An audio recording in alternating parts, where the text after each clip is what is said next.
حراي بلو كنجمر مثلني سمي سامسونج ما كلي زبال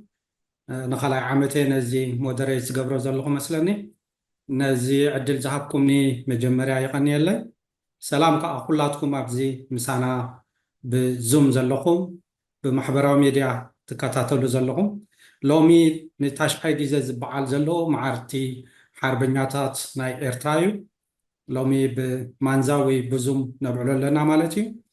أبزناي لومي بروجرام كأز تفلالي نتفتات سرعنا لنا مجمريا حدا ملختي زتدالو اللو السو بأونلاين كنسمعينا دحريو أتوقيتهم نزي نايلومو معالتي مخفت خبلنايو بدحريو استفلالي حتو رئيتو حسابات كنسمعينا مالتيو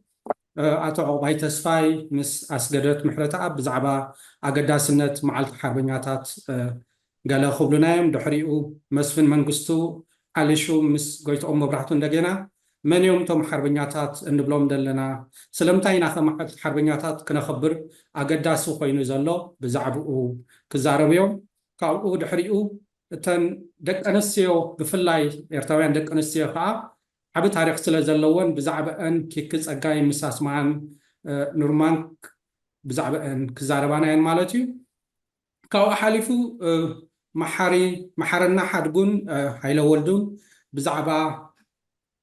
زوم عبيتي نزوم نعش انتاي كملوه مخلو انت عينت مخرخوه مخلو عبزبل نتبي مخرين يرتوي من ساعة تقالستي كوبلنا عم يجر الشقات نشتي ولدو ويتي ابتحت قد ما زلون ناتو حساب كبس لزلوه انتاي نانصبق خابزوم حربنياتات اياتاتنا إلنا كنسمعنا مالتيو ምናልባሽ ኣብዚ ዘለኹም ገሊኹም እኮ መዘናግዕኩም ትኽእልኩም እቶም ንኣሽቱ ግን ብብዝሒ ኣያታተይኹም ብሽምኩም እንድሕር ፀዊዐኩም ከም ምዝንጣላይ ትሕሰብሎ ኢኹም እምበኣር ናብታ ቪድዮ ክንከይድ መጀመርያ ዮሃንስ እንድሕር ተዳልያ ኣላ እሳ ክተመሓላልፈልና Ninth Annual Eritrean Veterans Day Celebration, Saturday, August 17th, 2024. Dear guests, welcome to our 9th Annual Eritrean Veterans Day event. We are the Eritrean Veterans Day campaign team, and since 2016, we've been working tirelessly to establish a National Veterans Day in Eritrea. Our mission is to honor the veterans who fought bravely for Eritrea's liberation, to revive the culture of supporting these heroes and their families, and to share their inspiring stories while preserving our rich history. Our ultimate goal is to have an official Eritrean National Veterans Day, similar to what many other countries around the world have implemented. However, in the 33 years since Eritrea's independence, no initiatives have been taken by the Eritrean government to establish such a day. Having a Veterans Day plays a pivotal role in maintaining nationhood and nationalism in a country. We are concerned that the history of our liberation struggle is being neglected and distorted, and that Eritrea's sovereignty is being threatened. We are also worried about recent conflicts that have affected Eritrea and their potential impact on our veterans and our nation's sovereignty. We believe that you can play a crucial role in helping us achieve our goal. By spreading awareness about our campaign and sharing this information with your friends and family, you can contribute to the momentum needed to make Eritrean Veterans Day a reality. After careful consideration,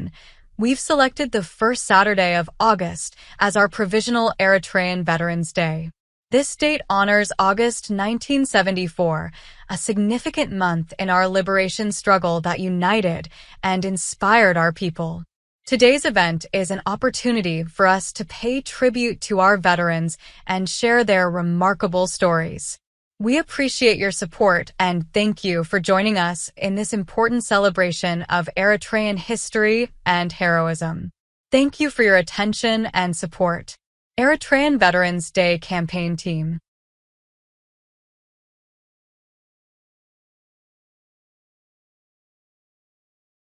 تاشعي معلتي حربنياتات إيرترا كدام 17 نحاسي 2024 عامة مرات زخبركم كبرات أقايشنا نابتا شعاع عمتها بعال معارت حربنياتات إيرترا انقع بدحان مزاكم نحنا قجل قوس نمعالت حربنياتات إيرترا إنا كاب كلتشان 16 جميرنا دما هاجراو معالت حربنياتات أب إيرترا نختلونا بمقوس بزي عرفتي نسرح لنا الأمانة نتوم الناس نت إيرترا بجيجنت استقالسو كبر مهاب نزوم جغانون سدرابيتومن ناي مدقاف باهلي نمتبع كم اون نهابتام تاريخهم إن عقبنا كاب تموكرهم نخنكافليو ناي مودة تعلمانا بزحات كالوت هاجرات عالم كم زقبرو وقعوي هاجراو معالت حربنياتات إيرترا كم زهلونا نمرق قاسيو يخون انبر إيرترا ناسنت كاب زرخوتلو 33 عامتات ندحار هاجراو معالت حربنياتات إيرترا نموام بمنجستي إيرترا استوسده تبقسو يلن هلاوي معالت حربنياتات أو حدا هاجر نمعقاب هاجرنتن هاجراونتن أقداسي ترائز صوت تاريخ نايناس نتاو قالسنا يبللن يتحسن كمزلو لعلاونت إيرتراون أب حدقا خمزلو يشغلنا بتوساقي أب قربا أوان ني إيرترا صلو غريچتاتن أب تقادلتنان لعلاونت هاجرنان كلهم زقل صلوان يشغلنا نزي حزنا يزلنا علامة مقام هاجرا معالت حربنياتات إيرترا نمعوات أقد أسترخص أو تخمتخلو امنتا لنا بزعبا أن كايدو زلنا قوسقاس أب كلو بمبصاح جنزابي بمفتارن إذا حبريتازي مس محازتكمن سدرابيتكمن بمكفالن نزي معالت حربنياتات إيرترا نمقام زكايد زل سعري كون نمقبر زيادة نهاريخوس خلو يخيلي زبل امنت ألنا دحري تنقاق زملقو زتن مصنعتن نقداميتي قدام ورحنا حاسي كم جزياوت معالت حربنياتات إيرترا ختكون حرينايا نتي أب كنيات ورحنا حاسي شحنشا 774 أب نصنتاو قالسنا نهاجرنان تقادلتنان زتابعي أقداسي ناي حدنتن عوتاتن اوان نمزكارن نمصنبالن إناخا مريسنايا إذن أيلوم مدبنا نحربنياتاتنا كبري نمهابن كاب مستنكر زانتاتاتهم نخنكافلن زحجز أقاتامي أبزا أقداسي على تصنبل تاريخن جغنتن إيرتراويان بمستافكم أزينا نمسجن نذهبكمنا تخرتن دقفن يغنيلنا شماغلي قوسقواس معالتي حربنياتات إيرترا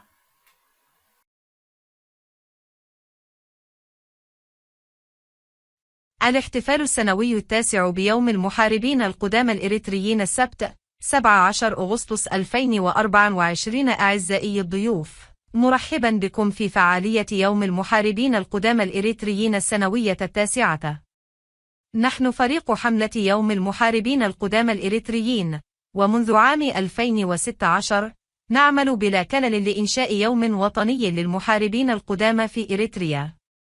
مهمتنا هي تكريم المحاربين القدامى الذين حاربوا بشجاعة من أجل تحرير إريتريا، وإحياء ثقافة دعم هؤلاء الأبطال وعائلاتهم، ومشاركة قصصهم الملهمة مع الحفاظ على تاريخنا الغني. هدفنا النهائي هو الحصول على يوم رسمي للمحاربين القدامى الإريتريين، على غرار ما نفذته العديد من الدول الأخرى حول العالم. ومع ذلك، في السنوات 33 منذ استقلال إريتريا، لم تتخذ الحكومة الإريترية أي مبادرات لإنشاء مثل هذا اليوم. إن وجود يوم للمحاربين القدامى يلعب دورا محوريا في الحفاظ على الهوية الوطنية والقومية في البلاد. نحن قلقون من أن تاريخ نضالنا التحرري يتعرض للإهمال والتشويه، وأن سيادة إريتريا مهددة. كما أننا قلقون بشأن النزاعات الأخيرة التي أثرت على إريتريا وتأثيرها المحتمل على محاربينا القدامى وسيادة أمتنا. نعتقد أنه يمكنكم لعب دور حاسم في مساعدتنا على تحقيق هدفنا من خلال نشر الوعي حول حملتنا ومشاركة هذه المعلومات مع أصدقائكم وعائلاتكم. يمكنكم المساهمة في الزخم اللازم لجعل يوم المحاربين القدامى الإريتريين حقيقة واقعة. بعد دراسة متأنية، اخترنا أول سبت من شهر أغسطس كيوم مؤقت للمحاربين القدامى الإريتريين. يكرم هذا التاريخ شهر أغسطس 1974، وهو شهر مهم في نضالنا التحرري الذي وحد وألهم شعبنا. فعالية اليوم هي فرصة لنا لتكريم محاربينا القدامى ومشاركة قصصهم الرائعة. نقدر دعمكم ونشكركم على انضمامكم إلينا في هذا الاحتفال المهم بالتاريخ والبطولة الإريترية. شكرا لكم على اهتمامكم ودعمكم. فريق حملة يوم المحاربين القدامى الإريتريين.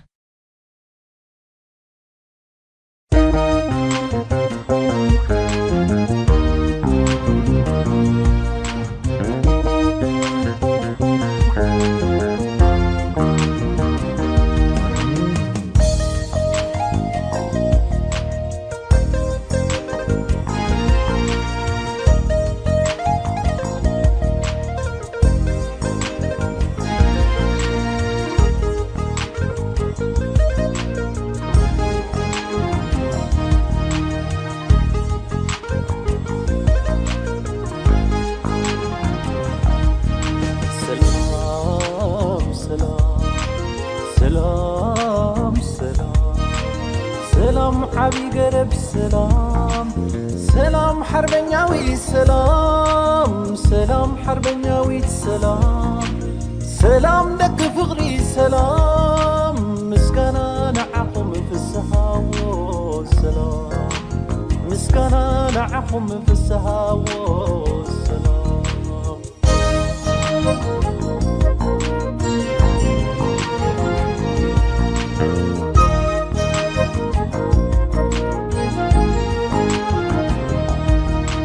درخونكون هدرخونكو هيوتون حفاش زيبكو زيبكو بعل حبو بعل دلدل حقو دلدل سرد هزب زندقو زمامقو قربي خا قرب حيل فقري لو تبلت زلال سودغ غري قربي خانق حزين قاسي نفتح مبر زيد لي قرسي قربي خا وكل نضايته مثل هاقر زوللو قربي خا وكل نضايته مثل هاقر زوللو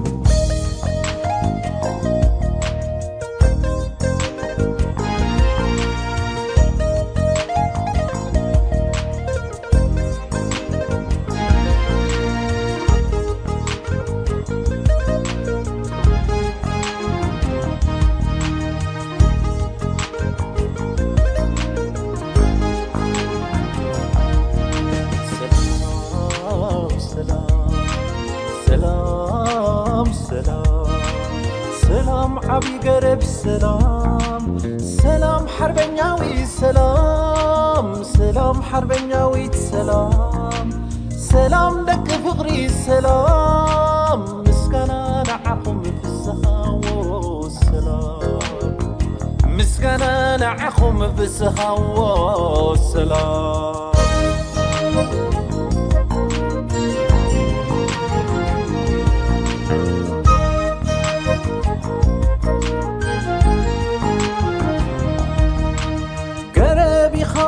زلالو زرزنه سراورو سورا زدكونه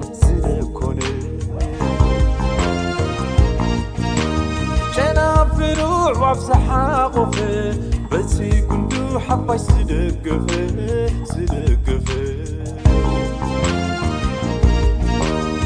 قربي خا قرب حي الفقري لو تبلت سلالت ودغي قري قربي خانق حسين قاسي نفتح مبرز لي قرسي قربي خا وكل بايتو مثل هاجر زورر قربي خا وكل بايتو مثل هاجر زورر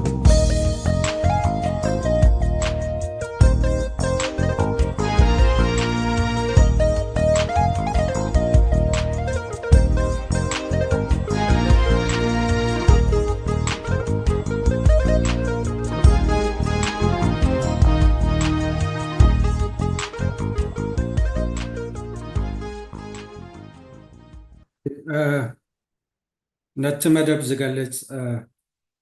ዝተቐድሐ ቪድዮና ክንሰምዕ ፀኒሕና ከምኡ እውን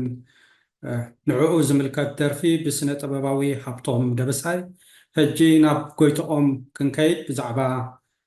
እዚ መዓልቲ መኽፈቲ ቃል ክህበና ምእንተ ጎይትኦም ናባኻይና ክብረት ይሃበለይ ዶክተር ኩልኹም ጓዕድሓን መጻእኩም ነዚ መዓልትን መፀዋዕታን ክብረት ሂብኩም መምጻእኩም እምበር እዚ ናብራና ኩልና ክንደይ ከም ዝውጥጠና ይርዳእኒ ዋላ እኳ ዓሚቖም እዞም ኩሎም ፈላጣት ሰብ ተመክሮ ክገልፅዎ እንትኾኑ ሎሚ መዓልቲ መበል ታሽዓይ ዓመት ነዚ ኸነብዕል ከለና መን እዮም ቬተራንስ ሓርበኛታት ክንብል ከለና እዚ ኢልካ ደረት የብሉን ኩሉ ንሃገርን ምእንቲ ሃገርን ኢሉ ኮንትሪቢዩት ዝገበረ ዝተሳተፈ ክጥቕልል ከሎ ንዓይ ኣውፂኦም እስከ ስርዓዮም እንተዝብሉኒ ነቶም ህይወት ብምልእታ ክህቡ ዝተዳለዉ ኣብቲ ቅድሚት መቐመጥኩ ኩሉ ገንዘቡ ድዩ ደቁ ድዩ ይነይምኢት ከዓ እናቐፀለት መስርዕ ምኸደ ግን ሓርበኛታት ክንብል ከለና ኩሉ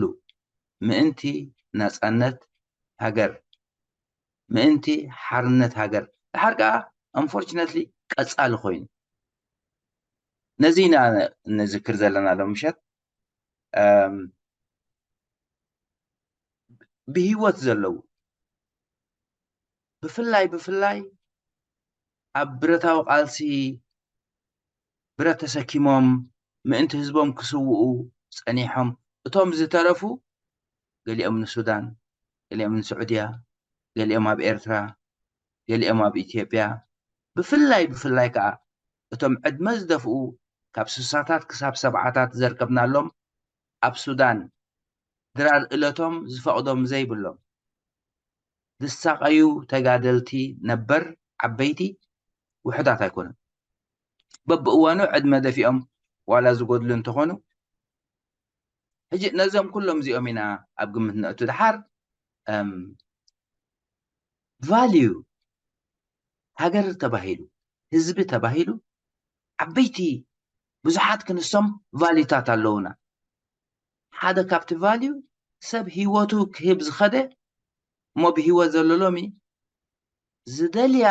ነገር እንተላ ዋላ እኳ እንተዝርከብ ጥሮታ ይምፀለን ዝደልያ ነገር እንተላ ክሳብ ክንደይ ኮንትሪቢዩት ከም ዝገበረ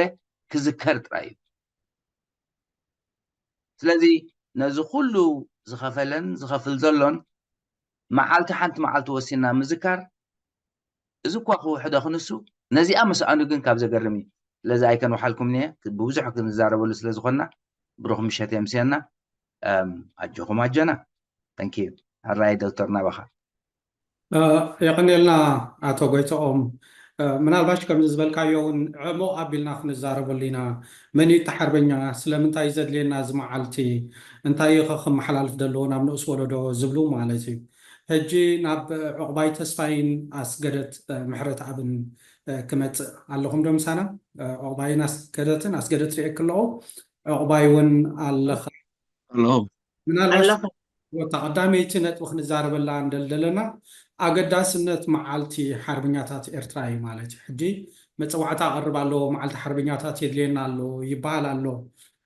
እንታይ ክኾነና እንታይ እዩ ኣገዳስነቱ እቲ መዓልቲ ሓርበኛታት ኢልካ ምርኣይ ኣገዳሲ መስለኒ እሞ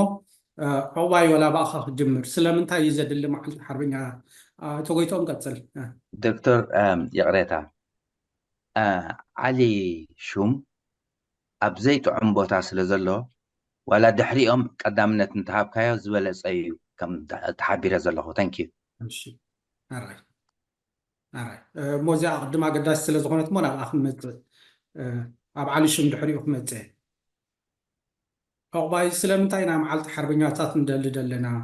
እቲ ኣበርክቶኦም ፍሉጥ ዘይኮነ ኢሉ ንዝሓትት ሰብሲ እንታይ እዩ እንታይ ኢና ክንብሎ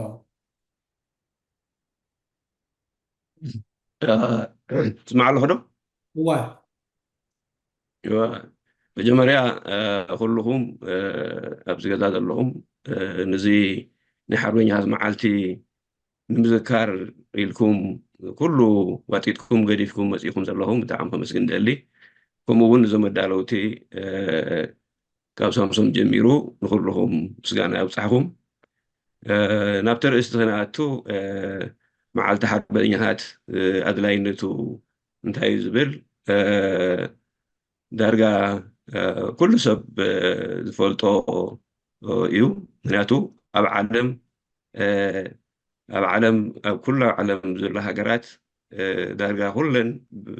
መዓልቲ ሓርበኛታት በትሪያን ዘይብለን የለዋን ምክንያቱ ስለምንታይ እዩ ዘለዎን ድሕሪ ተባሂሉ ከዓ ዝኾነ ሃገራዊ ንህዝቡን ንሃገሩን ኢሉ ሂወቱ ከወፍ ከሎ ክስዋእ ከሎ ከገልግል ከሎ ብኩሉ ዓቕምታቱ ንሃገሩን ንህዝቡን ክህብ ከሎ መስዋእቲ ዝኸፍል ዘሎ ናይ ሓርበኛ ስለዝኾነ እዩ ስለዝኾነ ከኣነ ኩለን ሃገራት ብዛዕበየ ደረጃ እየን ዝዕልኦ ኣብ በብ ዘለናዮ ከተማታትን ሃገራት እውን ኩልና ንሪኦ ንሰምዖን ዘለና እዩ ስለዝኾነ እዩ ተገዳስነቱ ብፍላይ ከዓ ኣብ ኤርትራ ህዝቢ ኤርትራ ካብ ካሊእ ሃገራት ንላዕሊ ብውግእ ድዩ ብኩሉ ሸነኻቱ ንህዝቡን ንሃገሩን ዝወፈዮ መስዋእቲ ቀሊል ነገር ኣይኮነን ብወታደራዊ ድዩ ተጋደልቲ ድዩ መሊሻ ድዩ ናይ ውሽጢ ስርዓት ድዩ ህዝቢ ድዩ ኩሉ እዩ ሂወቱ ንብረቱ ፍጭኡ ብዕራይ ኣድጉ ኩሉ ሂቡ እዩ መስዋእትታት ሂቡ ኤርትራ እዚ ከዓ ካብ 7ታት 4ታት ጀሚሩ 50ታት ክሳብ ሎሚ ዓንቲ ውግእ ዝበሃል ነገር ዘይቋረፀ ሃገር ኤርትራ እዚ ኩሉ መስዋእትታት ዝኸፍለ ዘሎ ህዝቢ ኤርትራ ከመይ ገይሩ ሓርበኛ ዘይግብኦ ዝያዳ ኳዳ ካብ ካሊእ ሃገር ይግብኦ ስለዝኾነ ከዓ እዚ ተጀሚሩ ዘሎ መበል 9 ዓመት ወሲዱ ዘሎ ንዝክሮ ዘለና ብ2015 ከባቢ ኣብ ድምፂ ኤርትራ ዝብልና ደረጃ ክዝመር ከሎ ዝረብ ከሎ ከመጋጣሚ ሓፍትና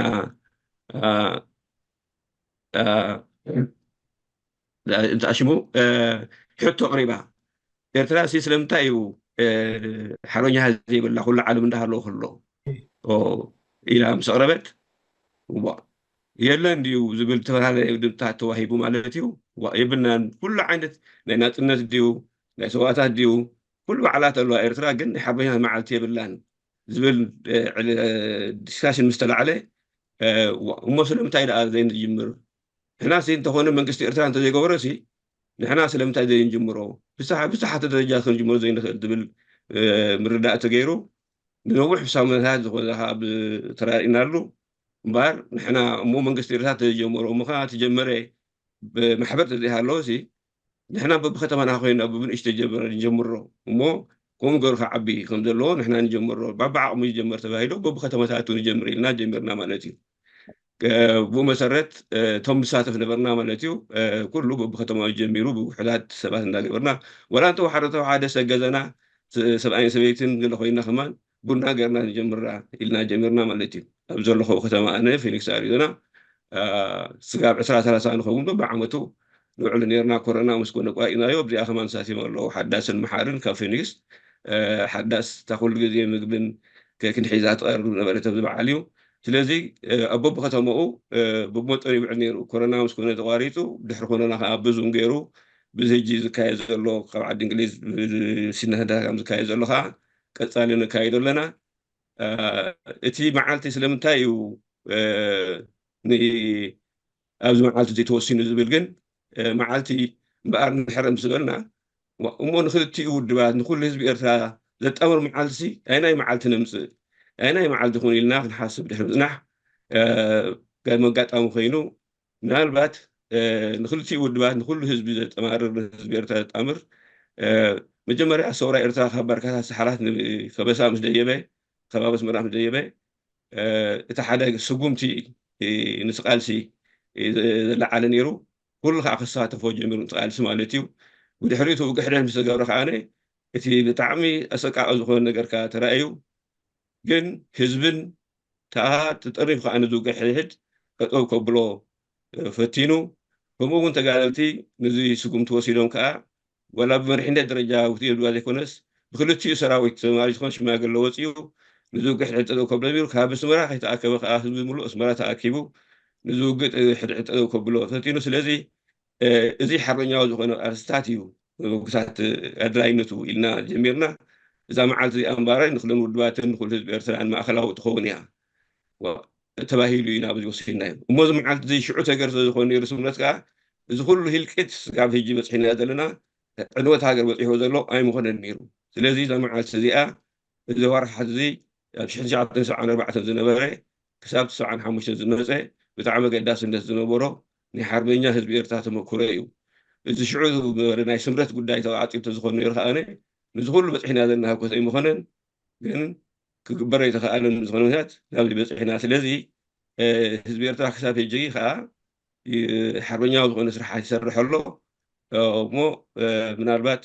ግዜ ካይወስድ ብዚ ኢና ጀሚርናዮ መን እዩ ሓርበኛ ዝብል ከዓ ንሕና ሽዑ ዝገበርናዮ ንግዚኡ ህዝቢ ኤርትራ ሓርበኛ ኢና ንጀምሮ ዳሕራይ ግን እቲ መንግስቲ ኤርትራ ዝገብሮ መዓልቲ ዝወስኖ መዓልቲ ነገር ንሪኦ እንደገና ከዓ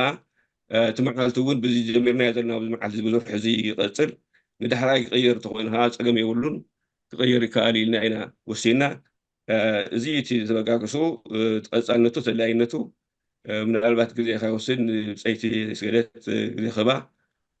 ኣብዚ ውድእ ይደሊ ኣጋጣሚ ኮይኑ ኣብዚ ዝሓለፈ 2021 እዚ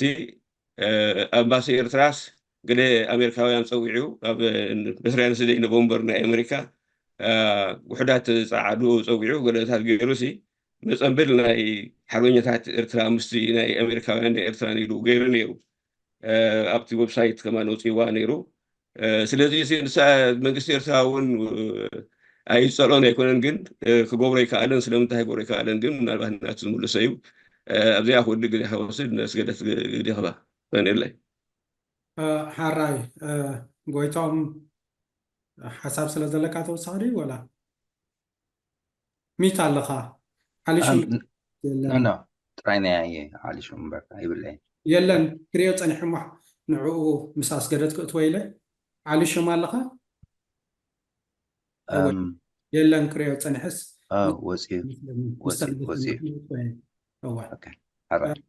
ሳምሶም መርሓባ ከም ባዶ ኣምባሲ ኤርትራ ዝወፅኣ ብዛዕባ ሓርበኛታት ትብል ክንደይ ቅልጥፍ ኢልካ በልክ ሓደ ክልተ ደቂቕ ትወስድ ተኮይና ሓራይ ሓንቲ በቃ ሓንቲ ሌላ ትወስድ ሓራሽ ሎሚ ኣብ ሕቡራት መንግስታት ኣሜሪካ መዓልቲ ሓርበኛታት እዩ ብልክዕ ከም መዓልቲ ሰማዕታት ኣብ ኤርትራ ማለት እዩ ኣብዚ በዓል ከዓ ሃገር ነቶም ኣብ ሰራዊት ዘገልግሉ ዜጋታት እቲ ፅምብል ብልዑልን ተመስግን እዩ ከም ልሙድ ናይ ኤምባሲና እምበኣር ንክብሪ ሓርበኛታት ዝኾነ ግዝያውን ቀዋማውን ኣሜሪካውያን ሰራሕተኛታትን ከምኡውን ኣብ ብረታዊ ቃልሲ ናፅነት ዝተቃለሱ ኤርትራውያንን ናይ ቡን እንግዶት ጌርና ሎሚ ንኩሎም ሓርበኛታት ነመስግን ከምኡውን ነቶም ምእንቲ ሃገር ዝሓለፉ ነመስግን ንዝክርን እዚኣ ኣብ ኣምባሲ ኤርትራ ውሑዳት ሰባት ኮይኖም ኣሜሪካውያን ኤርትራውያን ኮይኖም ዝገበርዋ እያ 2021 نوفمبر 10 ዝገበርዎ እያ ብስእልታት ገለ ኣሎ ስለዚ እዚኣ ክሕብረኩም ስለ ዘለኹ የቀኒየለይ ፅቡቅ የቀኒየልና ኣቶ ዕቋይ ኣስገደት ቅድሚ ናብቲ ቀንዲ ሓሳብ ምእታው ሓንቲ ክውስኸልኪ ምናልባሽ እዛ ዕቋይ ዘምፅኣ ሓንቲ ነጥቢ ናብ እንታይ ልዕሊ ፀኒሑ ምዛ ክንብባት ፀንሐ መዓልቲ ስዋኣት ትብል እያ ብዙሓት መዓልቲ ሓርበኛታት ክትብል ከለካ መዓልቲ ስዋኣት ኣለና እንዶ ስለዚ ዝተደጋጋሚ እውን ክኸውን እዩ እንታይ ኣድለየ ድብል ስምዒታት ከምፅኦ ክእሉ እሞ ምስታ ሓሳብ ክውስኽ ኣቢልካ ክትዛረብላ እወ መጀመርያ ይቀኒየለይ ዓደምኩምኒ ናብዚ መዓልቲ እዚ ቅዱስ ዓላማ እዚ ሓርበኛታትና ክንዝክር ካልእ እቲ ስኒትና ዝገብሮ ዘሎ ኣስተዋፅኦ ብጣዕሚ የድንቆን የመስግኖን ሕጂ ብዙሕ ግዜ ከይወስደልኩም ኣብቲ ጉዳይ ክንኣቱ ማለት እዩ እዛ ሕጂ ዝወስኸካያ ነጥብሲ ከም መዛረቢት ባዕለይ ቀሪበያ ነይረ ማለት እዩ እንታይ እዩ መዓልቲ ስዋኣትን መዓልቲ ሓርበኛታትን ፍልልዩስ እንታይ እዩ ዝብል ማለት ስለዚ ኣብ መደበይ ፀኒሐ እንታይ እዩ መዓልቲ ሓርበኛታት ወይ ቬተራንስ ዴይ ክንብል ከለና መዓልቲ ሓርበኛታት ነቶም ኩሎም ሃገሮም ዘገልገሉ ኣብ ውግእ ይኹን ኣብ ግዜ ሰላም ንሃገሮም ዝውፈዩ ነቲ ፓትሪዮቲዝም ሓርበኛነት ወይ ከዓ ፍቅሪ ናይ ሃገሮም ተወፋይነት ንክስውኡ ንሂወቶም ንክከፍሉ ቅርብነት ዘርኣዩ ነዚ ንምሙጋስን ንምምስጋንን ዝግበር መዓልቲ እዩ ማለት ሕጂ ንሕና ብመሰረቱ መዓልቲ ሓርበኛታት ወይ ቬተራንስ ዴይ ክህልወና ኣለዎ ኢልና ካብ መሰረቱ የለን እውን ንዕኡ ክህሉ እቲ መዓልቲ ኢና ንኸይድ ዘለና እንድሕር ቀፂሉ ፅቡቅ ተዓዊትና ግን ክንበፅሖ ዘለና መዓልቲ ጌርካ ምዝካሮም ጥራሕ ዘይኮነስ ብዙሕ ካልእ ነገራት ኣሎ ቬተራንስ ኦፊስ ወይ ናይ ቤት ፅሕፈት ሓርበኛታት ኣገልግሎት ሓርበኛታት ዝበሃል ምናልባት የድልየና ከምኡ ኣምን ኣነ ማለት ሽዑቲ ቤት ፅሕፈት ሓርበኛታት እንታይ ክገብር ዘለዎ ድሓር ቁሩብ ክጠቅስ እየ ማለት ቁሩብ ቅድሚ ኣብ ኤርትራ ምእታውና ኣብ ዓለም በዓሉት መዓልቲ ሓርበኛታት ከመይ ኢሉ ጀሚሩ መዓስ ጀሚሩ ገለን ምጥቃሱ የድሊ ኸውን ስለ ዝበልኩ ቁሩብ ክጠቅስ እየ ማለት እዩ እቲ መዓልቲ ሓርበኛታት ውግእ ቀዳማይ ውግእ ዓለም ደው ክብል ከሎ ሽዑ እዩ ዝጀመረ ማለት እዩ እቲ ቀዳማይ ውግእ ዓለም ኦፊሻሊ ኣብ እዚ ትሪቲ ናይ ቨርሳይ ትሪቲ ዝተፈራረሙሉ ጁን 28 1919 እዩ ኦፊሻሊ ቀዳማይ ውግእ ዓለም ጠጠው ግን ቀድሚኡ 7 ወርሒ ንድሕሪት ተመሊስካ ኣርምትስ ወይ ከምዚ ስምምዕ ናይ ጠጠው ምባል ናይ ምጥቕቃዕ ዝተገብረሉ ስምምዕ ነይሩ ማለት እዩ ንሱ ሕጂ መዓስ ነይሩ መዓስ ተፈራሪሙ እቲ ፈርማ ኣመንጎ እቲ ናይ ሃገራት ብሓባር ኮይነን ኣንፃር ጀርመን ዝገብርኦ ዝነበራ ውግእ ማለት እዩ ወርሒ 11 ዕለት 11 ሰዓት 11 እዩ ተፈራሪሙ ሕጂ ንሳ እታ ናይ ቨርሳይ ስምምዕ ተፈረመትላ ዘይኮነሲ እታ ናይ ኣርምትስ ስምምዕ ተፈረመትላ ከም ቬተራንስ ዴይ ትኸይድ ወይ ታ ውግእ ቀዳማይ ውግእ ዓለም ጠጠው ኢልካ ዝኸይድ ማለት ምክንያቱ እቲ ምጥቕቃዕ ጠጠው ኢሉ ስለ ዝነበረ ኦኬ ካብዚ እንድሕር ተበጊስና ሽዑኡ ኩለን ሃገራት ኣለወን ቬተራንስ ዴይ ብዙሓት እየን ዘብዕልኦ ማለት እዩ ኣብ ከባቢ ኖቨምበር ክኸውን በዚ ዝጠቐስክዎ ምክንያታት ዕለት 11 ወር 11 ሰዓት 11 ስለ ዝተፈረመ ማለት እዩ ኣስማቱ ክፈላለ ክእል ኣሜሪካ ንኣብነት ኣብዚ ዘለናዮ ኖቨምበር 11 ቬተራንስ ዴይ ተባሂሉ ይበሃል ኣብ ካናዳ ሪመምበራንስ ዴይ እዩ ዝበሃል ኣብ ኖቨምበር 11 ኣብ ኣውስትራልያ እውን ከምኡ ኣብ ግሬት ብሪትን ወይ ዓዲ እንግሊዝ ሪመምበራንስ ዴይ ኮይኑ እታ ሰንበት ናብ ኖቨምበር 11 ዝቐረበት ጌርኩም ኢኹም ኣብ ዘለኹም ኣብኡ ትነብሩ ከምኡ ኢለ እትበዓል ማለት እዩ በዓል ቤልጅየም ፈረንሳ ፍሬንች ፖሊኔዥያ ወላ ፍሬንች ጋያና ብዙሓት ሃገራት ከዓ ኣርሚቲስ ዴይ ኢለን የብዕልኦ ኩሉ ግን ትትሕስኡ ቬተራንስ ዴይ እዩ ማለት እዩ ሕጂ ናበይ ክምለስ ደለ እዛ ዶክተር ዝወሰኻ ሳምሶን መጀመርያ ንዓይ ኪኪ ሓፍትና ኪኪ ብዝላ ክብሪ ስማዓኒ ምሳኻ ብዝኽራኸብ እንደገና ሓቲታት ንቐሪበ ነይረ ሬድዮ ናዝ መጀመርያ ንምንታይ ቬተራንስ ዴይ ዘይህልወና ዝብል ሓሳብ ምስ መፀ ብፃዕቂ ተንቀሳቒሳትሉ ሓፍትና ኪኪ ሕጂ ብዚ ከባቢና ኣብዚ ዘሎ ይመስለንን ሕድራይ ፍስሓ ገለ ኮይና ተንቀሳቒስናሉ ስለዚ ዓገብና በቲ ሓሳብ ሕጂ ተቐዳመይቲ ሕቶት መፀና እንታይ ነይራ مش معلت سوقات لنا نمنتاي معلت حربنياتات الكتاي يدلي ياتبل نيرا مالت حج انتاي تا تبره زلوا سوق هي كافلو هيوتو خيدو يلن وي سوقتي كلهم سوقات حليفهم veterans كبالو خلوغن كنبهال كلنا خبل لني بهيوت لنا اتا كنسوالا تقربنا زنبرنا هاجر تسنكلنا لا تتقالسنا لا تنسنتنا زخفلنا لا يغني لنا خطب لنا خلا نزم على تزيو veterans day زاد اللي مالت I hope زي أبريها خون كله خب معلت حربينيا تاتيل كم ذكر نلعلي بتصحفتك قوم اللو إزبل أبزي حونا مستن ري الله خو تهيري الله خو كنقولنا يوم بزعباتهم حربينياتات أب سدت زلوا جنا سيز معلت حربينيا مالت بتصحفت حربينياتات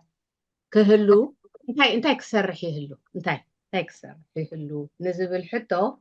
مجمر أنا جر قدف دو بحربينيا خوينو حدا ولا ترى حزب خوينو بوق زحالة حجر تراما لو تراما التراما نريو لنا سقام حجة قتصلالو نعنا حدا خابتي حيلنا تقرني فينا ملك خنا فرس بحدا أف زين زاربون إذا تراما زفح زب لنا خوين سمع أنا مالتي يجي خلا عرستي جن اتي بيت صحفة حربنيا تزبحال انتاي خقبر زلو قداماي لايف لونج نملو هيوتو حربنيا نايطعنا خنكن فقبرلو health care كالاي counseling نابلنت بزوح جيزي بخينات زحالة سب ጭንቀት يهلو PTSD post traumatic syndrome إذا قام مبرات اللي زي نسوا أساء تقلت أدخل تخون بزيادة كهلو خلي حدا مالتيو وهي حنتي أبزي أخي كتكو حنتي أبنات كوكم حدا بتصعينا اللبزي مسانا تقرى لاينا يجوف هزنبري أبدنكل اندعللنا نخيد نيرنايلو مس حدا سلامون زبحال بتصعيو مالت نداخل دخلو بمعدو مستدربي حاوندي ولا قنبلادي متعوم I don't know متعتا بومبا أبتي سلامون زبحال سب وديقا مالت أب أولكع وديقا حجي انتاي بلن نزبطاينا قدم خلتا دقيق نزارب نعلل نيرناس دحري فح إلو فح كقبرو تدلخو خمان زي قبرو نقراي نبرنن بتنتن إلو يبل مالت بس حجي نزي عبيت ثلاثة دقائق على أخي مستزلنا حراك قريبا حجي انتاي زبلت يبطاينا كساب حجس ليتي يبهرر مقانو ينقرن مالت ስለዚህ ካውንስሊንግ የድሊ ኤጁኬሽን ኤንድ ትሬኒንግ ከመሃር አቡግ ዝነበረ ወይ ሓርበኛ ኮይኑ ናብ ሰላማዊ ናብራ ክምለስ ቀሊል ከም ዘይኮነ ንሪኦ ሕጂ ቬትናም ዝነበሩ ምስ ተመለሱ ንክመሃሩ ዕድል ወሃቦም ጂአይ ቢል ዝበሃል ኣሎ ብዛ ዓዲ ብኡ ገይሩ ብዙሕ ሰብ ምሃር ማለት እዩ ካልእ ሓሊፉ ኣብ ኤምፕሎይመንት ስራሕ ክሓትት ከሎ ቬተራን እንድሕር ኮይኑ ቁርብ ሓለፋ ግበረሉ